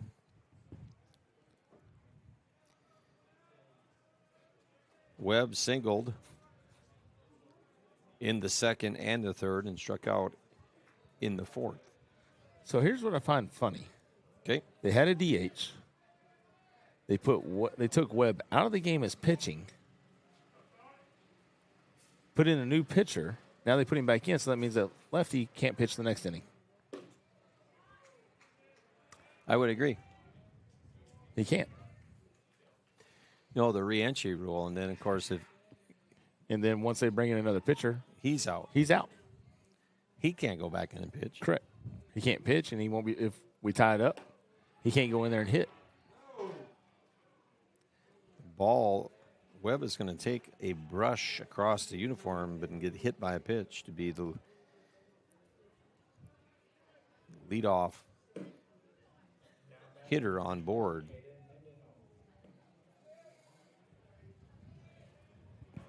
So you're right, James. You got to be a little confused, but that's exactly right. He re-entered to hit for Leith. Now he's on first base, and I would assume be out of the game after this inning. So Dover wants to talk to his pitcher.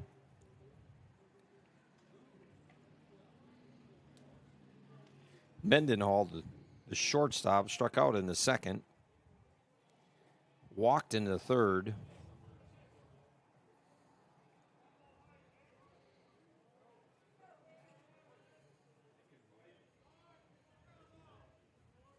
And grounded out in the 4th. Oh, see if we can get a ground double play here. And a beautiful Got it. play by Walker with the quick turn to Easley, and he got rid of it equally as fast, and that's a twin killing. See, I didn't say Webb that out time. at 2nd, Mendenhall out at 1st, and 2 outs in the top of the 7th. So nice defensive play by the War Eagles. I didn't even say it that time. You shouldn't say it. I guess not. I'm done saying it. Because I've been saying it all night and it hasn't happened. I didn't say a word and it happened. Now stepping in for the Bulldogs, number 5, Wyatt Fry. And Wyatt gets plunked. Now, if Wyatt was a Heritage guy, he's probably looking at some kind of treat Gets when two. he'd get 2 for that. Mm-hmm.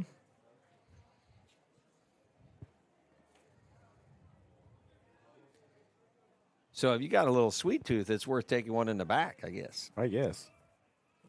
Now batting number 9, Jaden Campbell. So leadoff hitter Jaden Campbell with 2 outs here in the top of the 7th. This is Campbell's 5th plate appearance. He took the first pitch of the game and ripped it in the right center or left center for a base hit. Since then, he's flied out. He's grounded out. Dover is going to throw a one-hopper in there. Fry is going to be in there safely on the pass ball. That was a close one. Back to Campbell. Base hit. Flied out to center. Grounded to second. Flied out to right. He's 1 for 4 on the day, and he's ahead in the account 1-0.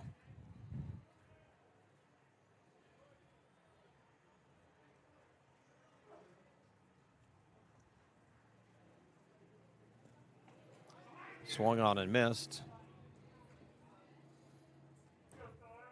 Dover getting a little help from the fans behind home plate to where the ball is. It's 1-1 count. 1-1. See, plays like that, I get lost.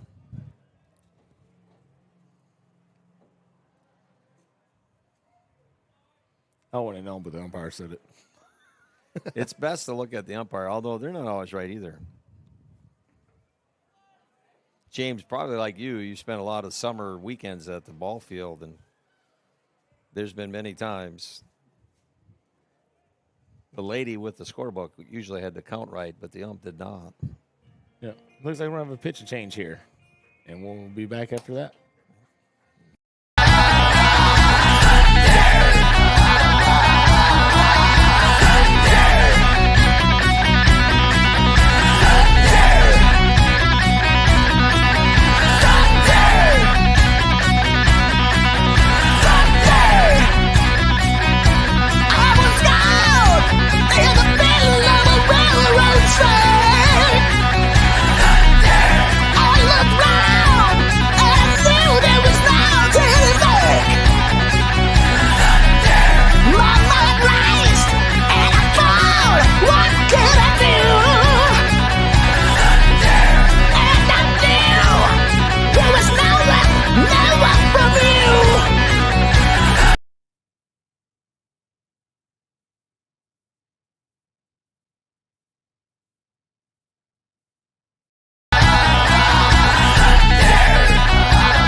All right, and we're back. Yes, new pitcher on the mound for the War Eagles is number 16, Randy Cooper. He is a senior as well. We've had a lot of senior pitchers tonight, but we got a big senior class. Senior night here at Heritage. Which, after this game, they will be recognized on the field, and if I believe correctly, it's all going to be live streamed still. So if you want to take part of that. Then we're quiet and and you can enjoy senior night here at Heritage. Well, you'll be by yourself.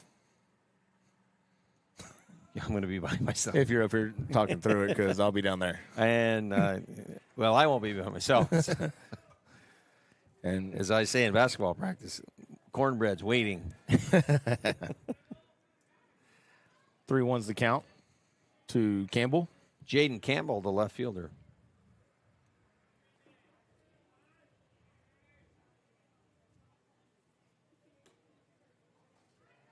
Campbell draws a walk. I will say it is hard to come in the middle of a count. Yeah. It doesn't happen often. Happens some. Scott Holland, the third baseman.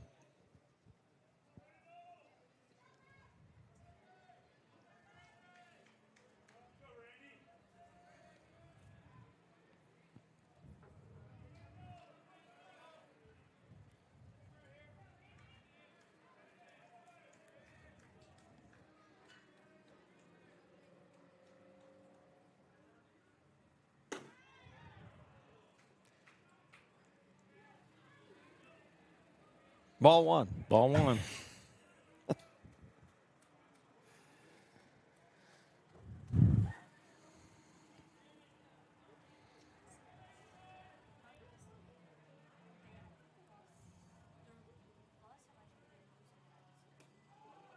And the pass ball. And Wyatt Fry will score. Jaden Campbell for the Bulldogs moves up to second. 2-0 the count on Holland. And the score now 11-1.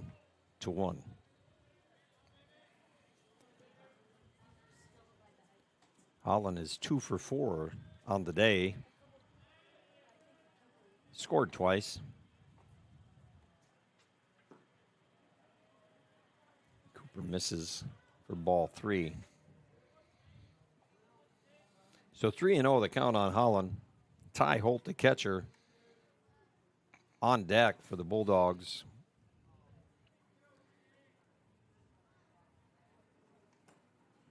Cooper trying to find the last out of the inning. Walks Holland.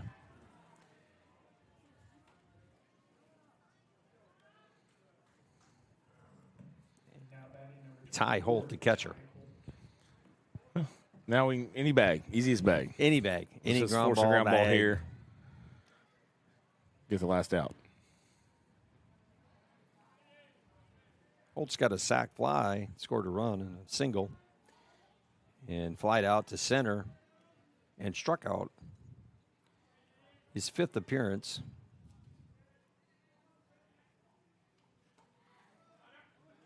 And that fastball is nowhere close. The ball scoots away from Dover, and the runners will move up. But still, 2 outs.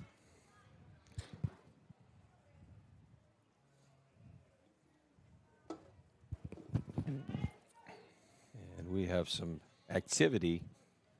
Yeah, it's number 13, James Robinson. James Robinson up.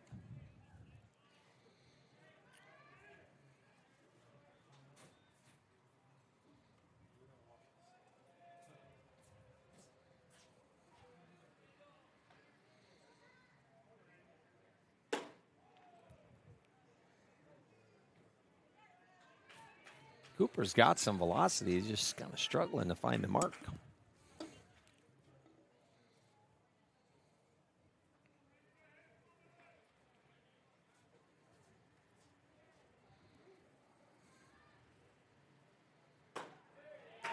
Gets that And one in there. Fastball is going to find the strike zone. 3-1 the count on Holt.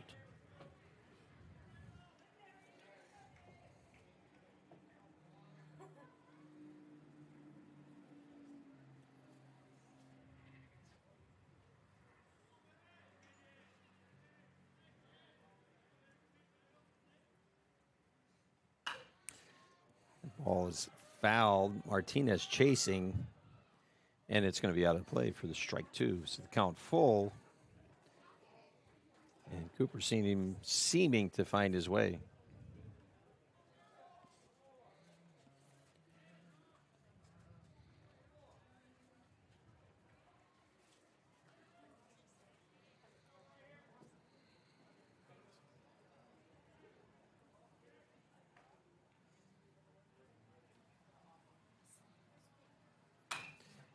There's a fly ball toward 71 business. Out of play. Oh, yep, nope. Landed in the road. See it And bouncing. there we go. It's right in the middle of the roadway. And on its way back. Yeah. Go play chicken with the truck to get it. I'm going to pass on that. Yeah, nope. I mean, They can stay there. once upon a time, another foul ball. Holt feeding the crowd with foul balls.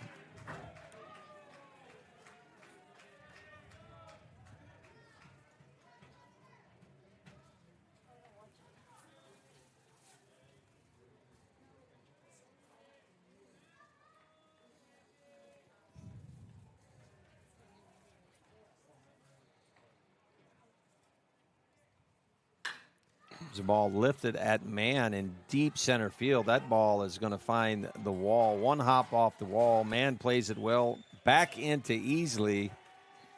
Holt is in with a stand-up double. Both Holland and Campbell will score.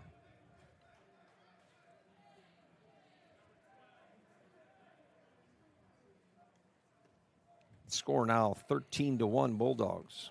It looks like for Holt, they're going to pitch courtesy run with Maddox McCallop, number 12. So, right fielder Zach Zitzman.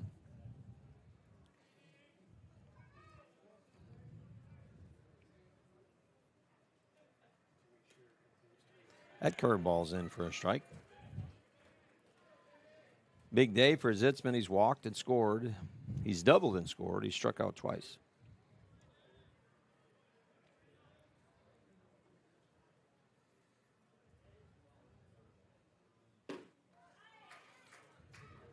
All taken low, 1-1.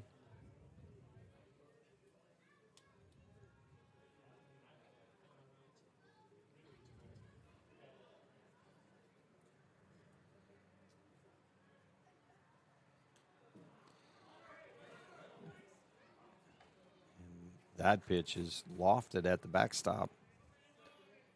Curveball slipped out of his hands, what it appeared. Holt is going to move up to third base. So with 2 outs here in the top of the 7th, count 2-1 on Zitzman.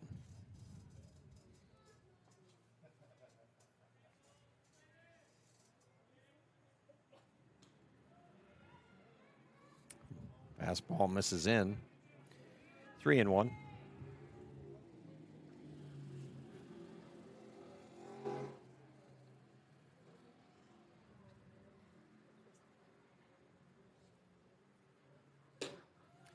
Fastball misses out. Ball 4 to Zitzman.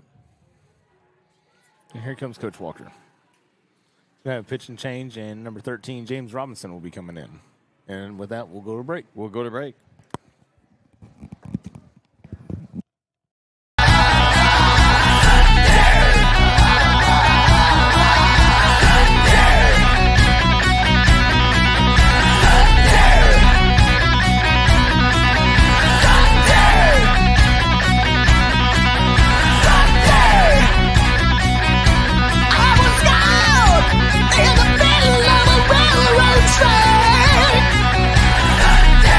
I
All right, and we're back with the pitch and change for the Heritage War Eagles. It's number 13 freshman James Robinson making his Is this a debut, James? Yeah, in varsity.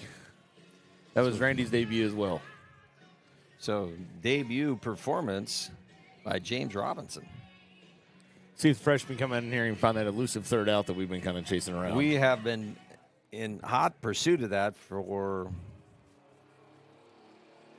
1, 2, 3, 4, 5 hitters. Jaden Cole, the DH for Greenwood. 2 outs here. Swung on and missed. That's one way to come in. That's right. The DH is grounded to short. Was on the fielder's choice and scored. Flew out to left field and flew out to center field. And there's a ground ball fair down the third base line. And a run will score.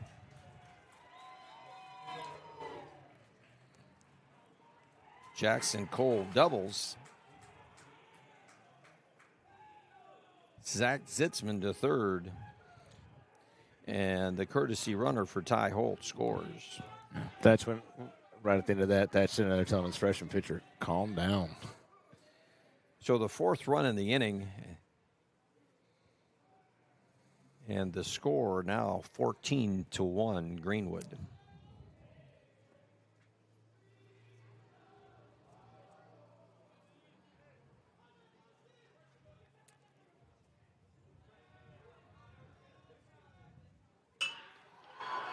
And there's a drive at Cooper Mann, and that ball is going to be down. And 2 runs will score.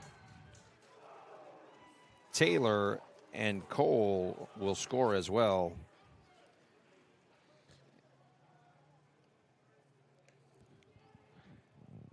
Checking on Cooper after that dive. He says he's good. Zitzman and Cole will score. And that was not Aaron Taylor that batted.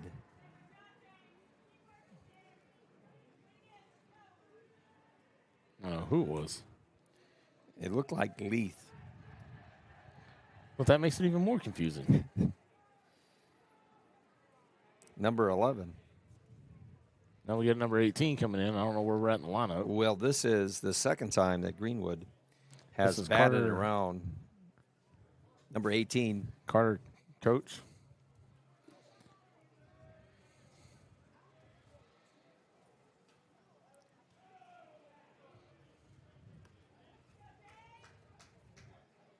So Greenwood puts up 1, 2, 3, 4, 5, 6 here in the top of the 7th.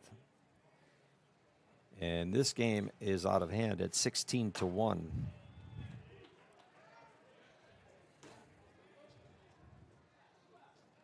So Robinson finds the zone there, 1-1.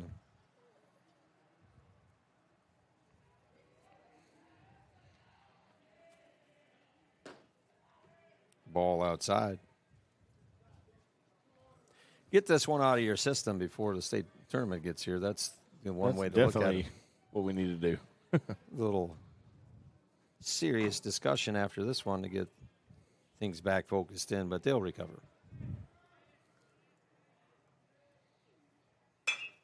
Ground ball back to Robinson. And we got the third And elusive the third out is finally there.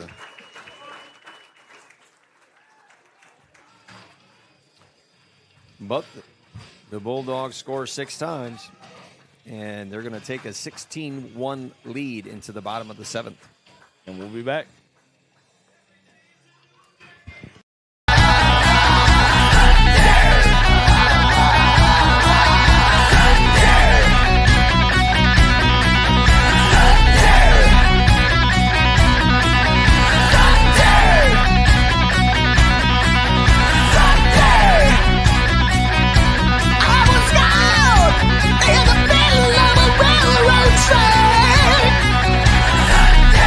I looked right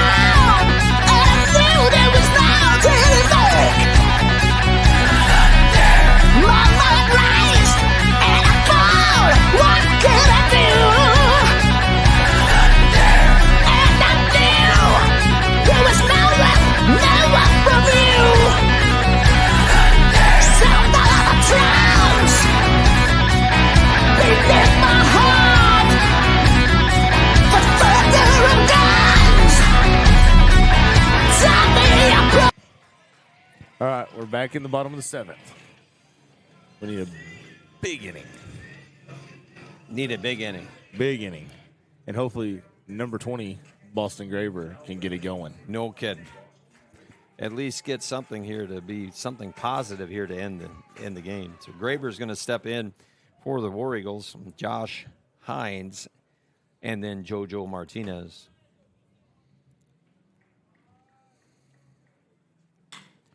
And Graber's going to deposit that one into left center. And he's off to the races on his way to second. He's not going to stop there. The relay in. Graber is in with a leadoff triple. Hey. Maybe that'll get some people going There here. you go. So Graber took that first pitch, and he hit it up against the wall in left center. Showed off his wheels, and he's standing at third base with nobody out. Josh Hines, left fielder, next up for the Birds, followed by JoJo Martinez. And that curveball gets by, but no advancement. So ball one for Hines. Be a little bit careful over there, James, when 15 more of us have to score after us for it to make a difference. Yeah. Got to play cautious. Play pretty cautious. There's a ground ball at Holland. He's going to look him back and on his way to third. And that ball gets past the first baseman. And Graber is going to have a short time on the bases as he hits the first pitch, goes to third base, and then the second pitch scores. All right. So the error on the third baseman, Holland, is going to put Hines at second. Nobody out. Martinez up, Acosta to follow. Yeah. Finding that positivity. So there you go. I mean, Martinez walked, take that back, flew to left field, walked, and then singled in the fifth.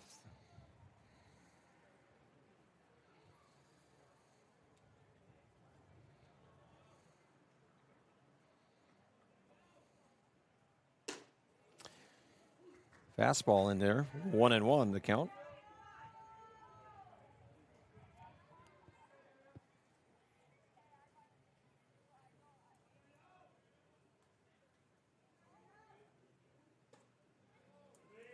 Curveball misses barely inside.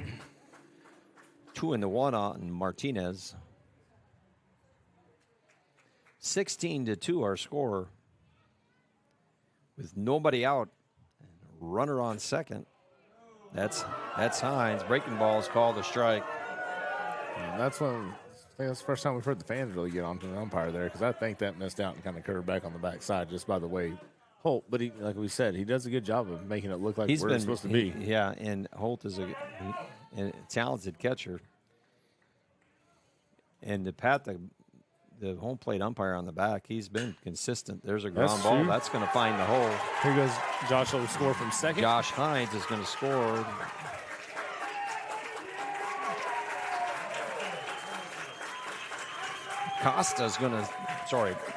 Martinez is going to score. So Hines is going to score. Martinez to first. There you go. Thank you, Jim. Martinez is on at first, and Hines scores. I just got to find a little bit here and there.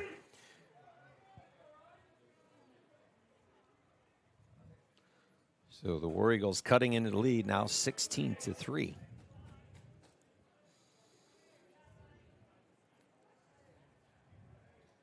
Costa has grounded out twice and struck out. Quickly 2-0. Still nobody out here in the bottom of the seventh.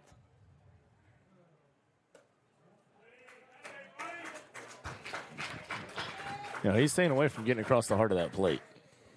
Yeah, and with a big lead, you just kind of take your chances, I think, as a pitcher. If they hit a few, they hit a few. And fastball is going to find the mark, strike one.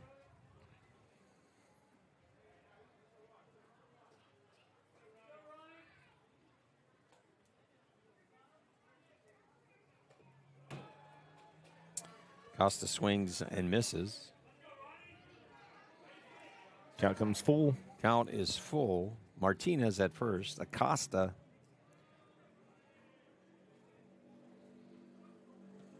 I'll take that one for ball 4. So still nobody out here in the bottom of the 7th. And it looks like we're about to have a courtesy runner, or a pitch runner, for Ronnie.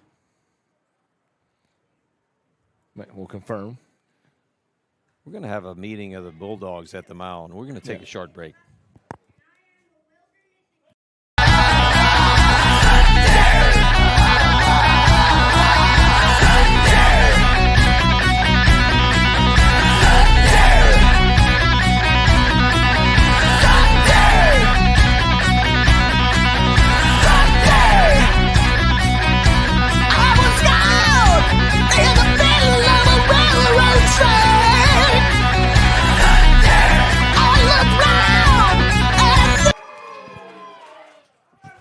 All right, and we're back after their meeting's over, and we do have a pitch runner for Ronnie over there at first base, and that's number 12 senior Ray Hall. Ray Hall into pinch run for Acosta. And we got Wyatt Easley stepping up to the plate. And Jacob Ham to follow. Nobody out. Bottom of the 7th. Well, Easley squares to bunt. Takes ball 1.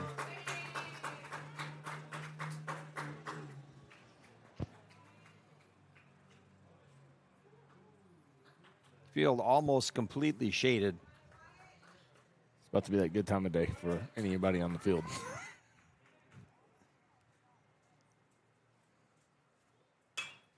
Shoots that one down. Base hit down the right field line. Easley is off to the races. Martinez will score. Easley in with a stand-up double. Hall to third. And with nobody out, Heritage has pushed 3 across.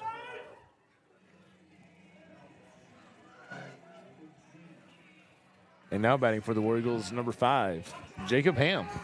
See if we can keep this going. Ham, the third baseman, walked in the first, flied out and struck out. Takes the first one for a strike. So bare minimum, James, at least something positive here in the 7th inning. And that breaking ball's in for strike 2.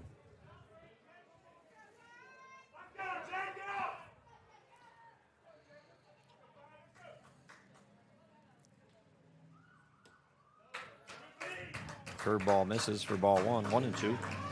It's a good idea, James. We've been seeing stretch my legs.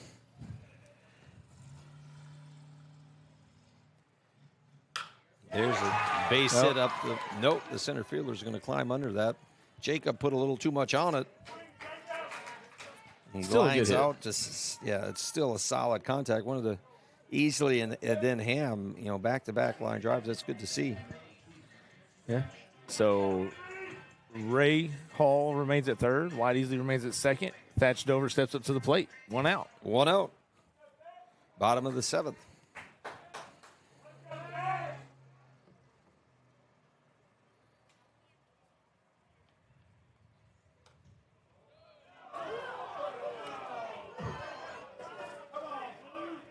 Curveball catches the corner, strike 1. Dover sacrificed in the second. Fly to right. Fly to center. Fouls that one down the right side for strike 2.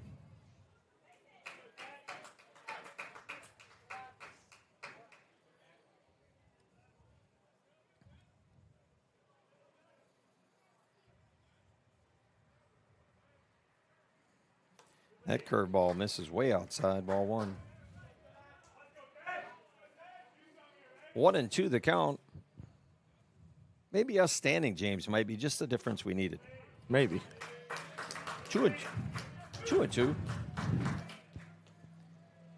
Right now, it's just to find a way to get it to the next guy without making an out. That's about all you can do. Find a hole. Swings to that one for strike 3. And Dover strikes out for the second out of the inning. And we're back to the top of the order. Cooper Mann. Cooper's walked twice.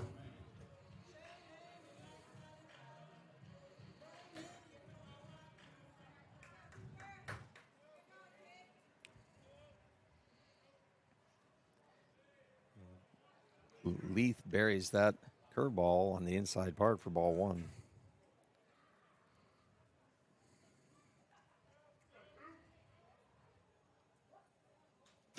Fastball misses up and away. James, this has been one of our longer games. We're pushing the 2 hour and 39-minute mark.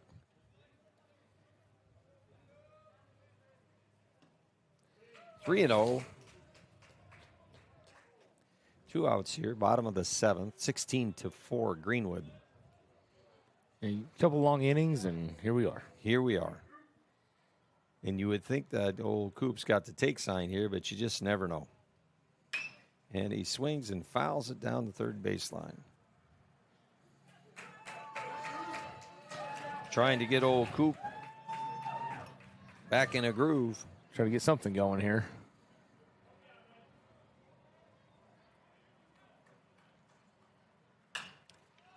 And he lifts that one to left field. And Fry is underneath it. And with the fly ball and the third out, Greenwood is going to take this non-conference game 16-4. And we're going to say goodbye to James. He needs to get to the field for senior night. Appreciate all of you hanging in here till the end. Not the best night for the War Eagles, but better days ahead. And with that, we'll say good evening.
Good evening, ladies and gentlemen. Today, we would like to honor a special group of 13 seniors and their families for all the hard work and dedication that they've put into the Heritage Baseball program.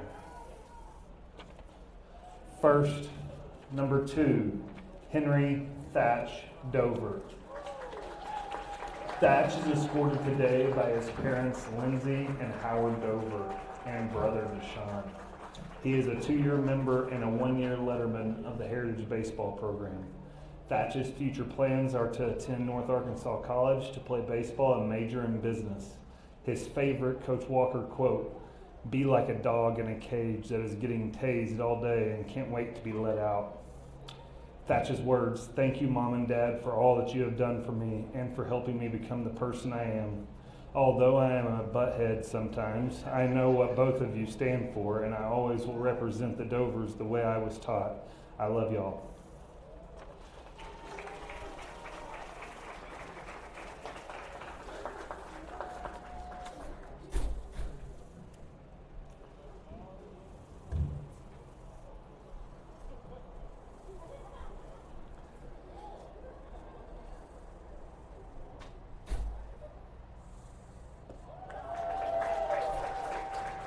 Next, shortstop, number 6, Easton Royal. Easton is escorted today by his parents, Rachel and Ben Royal. He is a 4-year member and a 2-year letterman of the Heritage Baseball program. Easton's future plans are to attend South Arkansas College to play baseball with an emphasis on the physical therapy program. His favorite Coach Walker quote, "Royal, stand up." Easton's words, "Thank you, Mom and Dad, for the countless hours and money that you have spent taking me to games and practices. Thank you for helping shape me into the person I am today and the person I will become in the future. I love you guys."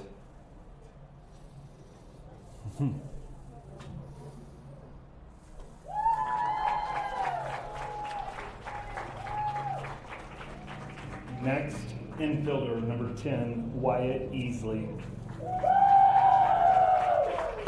Wyatt is escorted today by his parents, Ron Easley and Susan Godot, and brother John. He is a 4-year member and a 1-year letterman of the Heritage Baseball program. Wyatt's future plans are to attend North Arkansas College to play baseball and major in business. His favorite Coach Walker quote, "All we need is your best. That is it." Wyatt's words, "Mom, Dad, and John, I just want to thank you. You have been my biggest supporters, not just cheering me on in baseball, but shaping me into the man I am becoming. Dad, I will always appreciate the long car rides home after a tough game. Those talks were sometimes brutal and humbling, but they were character developing moments. I also appreciate the lessons you gave me on how to go about my business as a man outside of baseball. You always impressed upon me to treat others how you would want to be treated.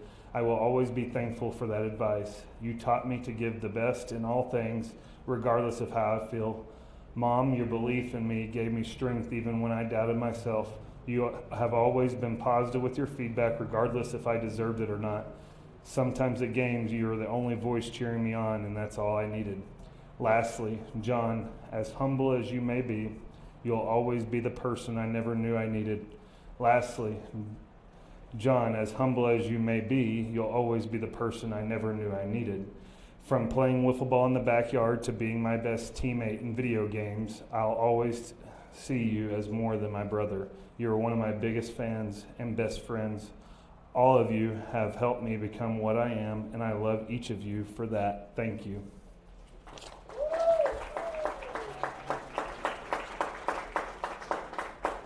Next, number 11, Cade Miller.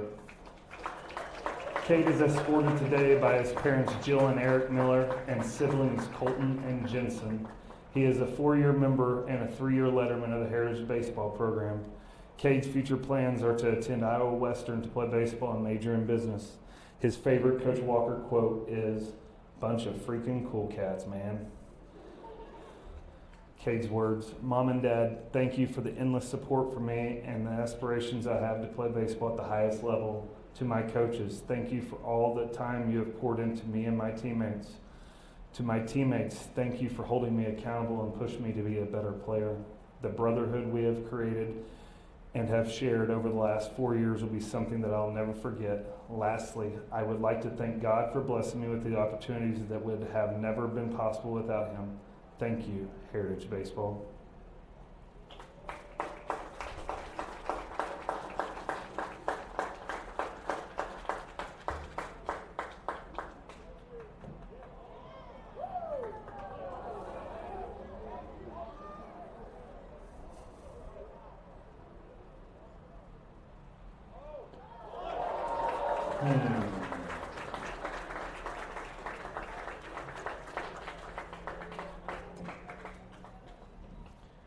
Next, infielder number 12, Elijah Ray Hall. Elijah is escorted today by his parents, Julie and Jason Hall. He is a 4-year member of the Heritage Baseball program. Elijah's future plans are to attend NWAC and major in business finance with the future goal to transfer to UAO. His favorite Coach Walker quote is, "Leaders are never afraid to do the little man's job." Elijah's words, "First, I would like to thank the Lord and Savior Jesus Christ. It says in 1 Corinthians 10:31, so whatever you eat or drink or whatever you do, do it all for the glory of God. I plan to live my life doing just that.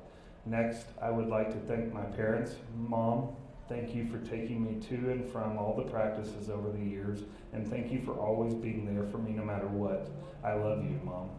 Dad, thank you for being my best role model anyone could ever ask for. You've taught me so much about life, and you've sacrificed so much for our family. I don't say it enough, Dad, but I love you.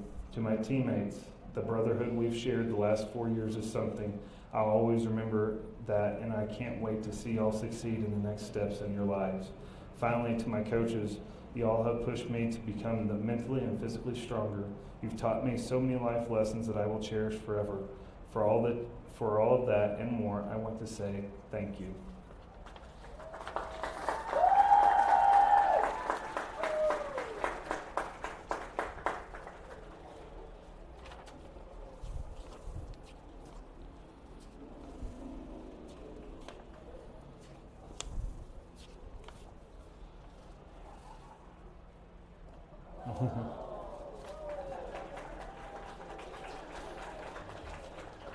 Next, number 14, Braxton Graber. Braxton is the son of Megan and Zach Graber. He is escorted today by his dad, Zach, and brother, Boston. He is a 4-year member and a 3-year letterman of the Heritage Baseball program. He was a 2024 6A West All-Conference pitcher. Braxton's future plans are to attend Cali College to play baseball and major in business. His favorite Coach Walker quote is, "Winners win." Braxton's words, "Mom and Dad, thank you for everything you have done to get me to where I am today. I wouldn't be here without you two. Thank you to my grandparents and siblings for pushing me to be the best person and player that I can be. I love you guys."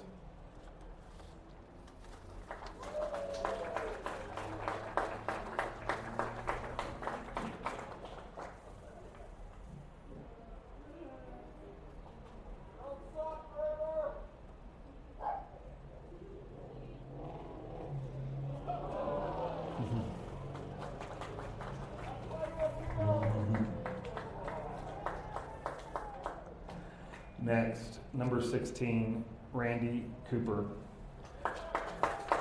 Randy is the son of Jessica and Ryan Burns. He is escorted today by his parents, Jessica and Ryan, his grandparents, Tommy and Lola Johnson, Camry, Finley, Chrissy, and Carly. He is a 3-year member of the Heritage Baseball program. His favorite Coach Walker quote is, "Move faster." Randy's words, "Mom, thank you for never giving up on us when times were hard. Being a single mother isn't easy, but you are the definition of tough, and you are the reason I am here today. Grandpa, thank you. You are the reason I play baseball. You've never missed a game, and you've watched me fulfill the dream you once had when you were my age. I thank you for being my father figure and teaching me what a man should be. Just know as long as I live, I will always carry some of you in me. Grandma, your dedication to the whole family while being the rock means the world to me. You have given us all more than we could ever ask for. To my father, you have been there and treated us like I am true. treated us right, and I am truly grateful for that. Carly, thank you for making my days better. To the Heritage Baseball program, through all the ups and downs, the time spent, the throws and hits, I am forever thankful for all of it.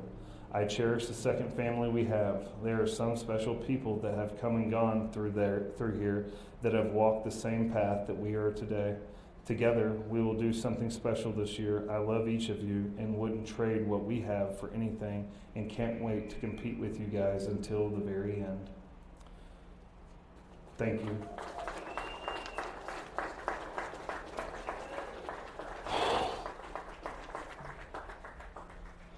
I need a sweat towel.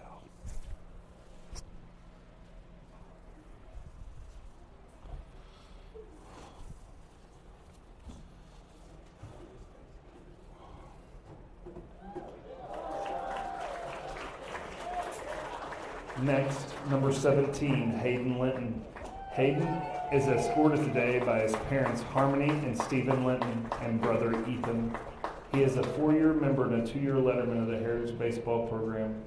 Hayden's future plans are to attend Drury University to play baseball with an emphasis on their nursing program.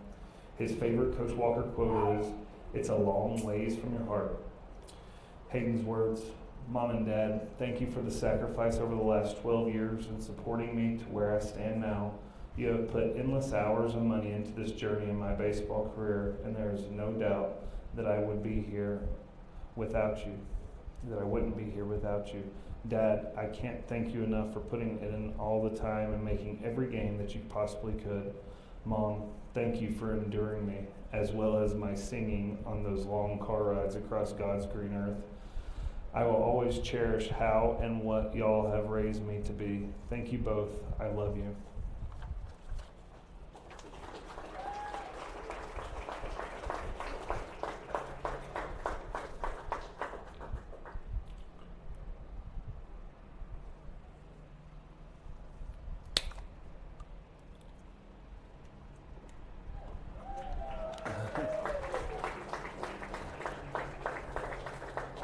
Next, number 18, Lake Pitcock.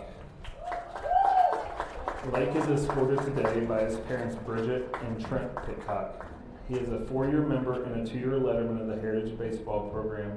Lake's future plans are to attend College of the Ozarks to play baseball and major in sports management. His favorite Coach Walker quote is, "Welcome to spring break." Lake's words, "Mom and Dad, thank you for the time, money, and effort you have put into me over the years. I appreciate you for always being there for me and loving me unconditionally. Love you guys."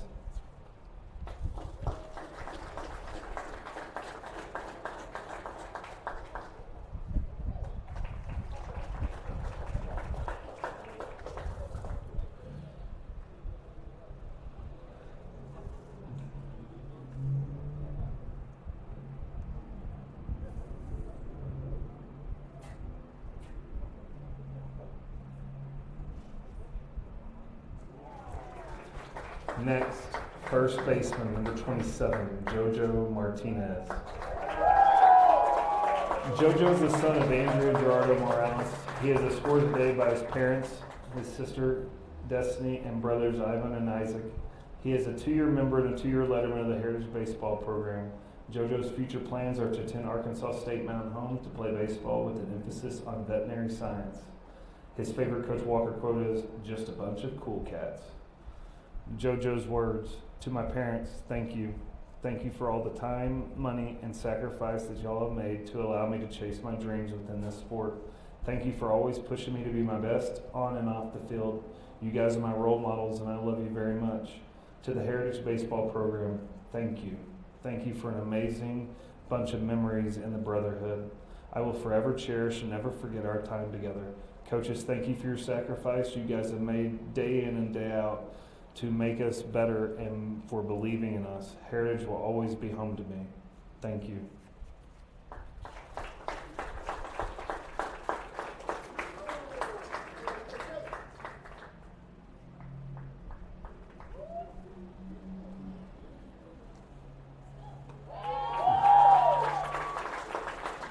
Next, number 28, Josh Hines. Josh is escorted today by his parents, Amanda and Brian Hines. He is a 4-year member and a 4-year letterman of the Heritage Baseball Program. He was 2024 6A West All-Conference player. Josh's future plans are to attend Crowder College to play baseball and major in computer science. His favorite Coach Walker quote is, "What are we doing? This isn't inner city LA." Josh's words, "There is a lot I would like to say, but much of which I feel words can't describe how I feel. Baseball has been my life for so many years, it seems almost impossible to think about my life in any other way. All the years of hard work, late nights, early mornings, practicing when I didn't want to, working out while injured, and continuing to grind has made me the person I am today. I wouldn't trade any of it or anything. Obviously, minimizing the downs would have been nice, but sometimes you need a little rain to realize how beautiful the sky is.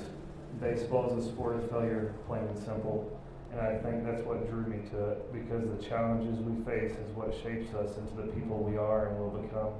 I think many of these challenges I would never have faced if it wasn't for my parents.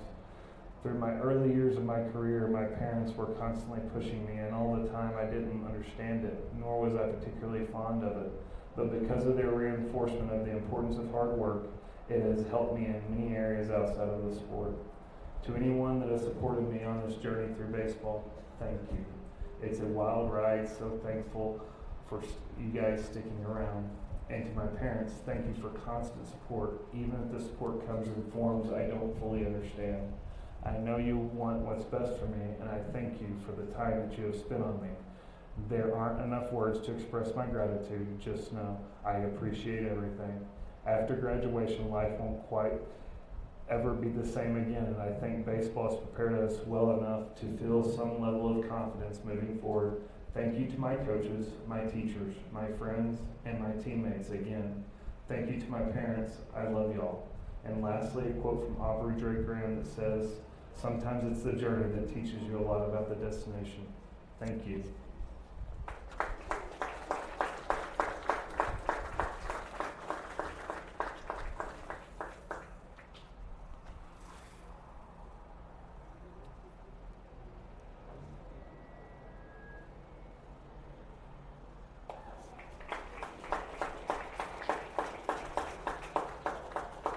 Next, number 34, Riley Templin.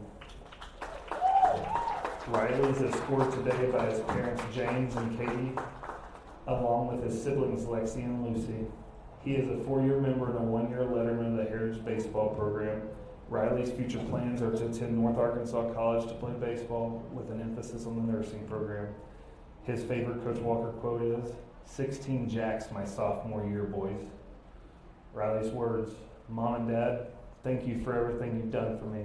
Thank you for always being there, for supporting me, and for all the love you've given me over the years. I know I don't say it enough, but I appreciate it all.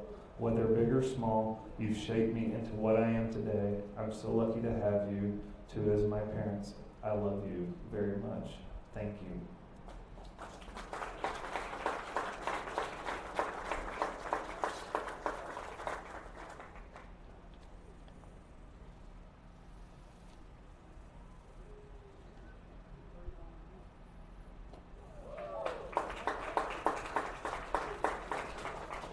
Next, number 35, Michael Hunt. Mikey is the son of Jennifer Hunt and Stephen Wood. He is escorted today by his mother, Jennifer. He is a 4-year member of the Heritage Baseball Program. Mikey's future plans are to attend NWAC and major in fire science. The future goal is to become a firefighter and EMT. His favorite Coach Walker quote is, "Minus 1,000 aura, and you are just here for the stinking food." Mikey's words, "I want to thank God for giving me the opportunity to be a part of this program and to grow as a human. Mom, thank you for taking me to and from all the practices, financially supporting it, and for always pushing me. To my coaches, thank you for pushing me to be the best player that I can be, and most importantly, the best human that I can be. To my teammates, thank you for pushing me harder than anyone ever has and for helping me with anything I needed. I wouldn't want to have been on this journey with any other group of people. Y'all mean the world to me. For everyone that has poured into me, thank you. I love you."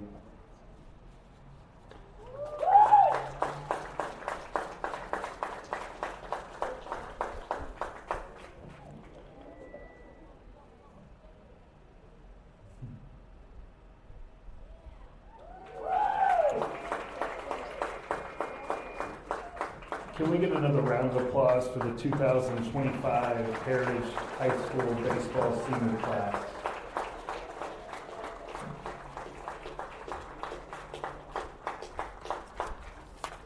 Boom. You guys can play music. I'm out. Yeah. Just turn it down lightly.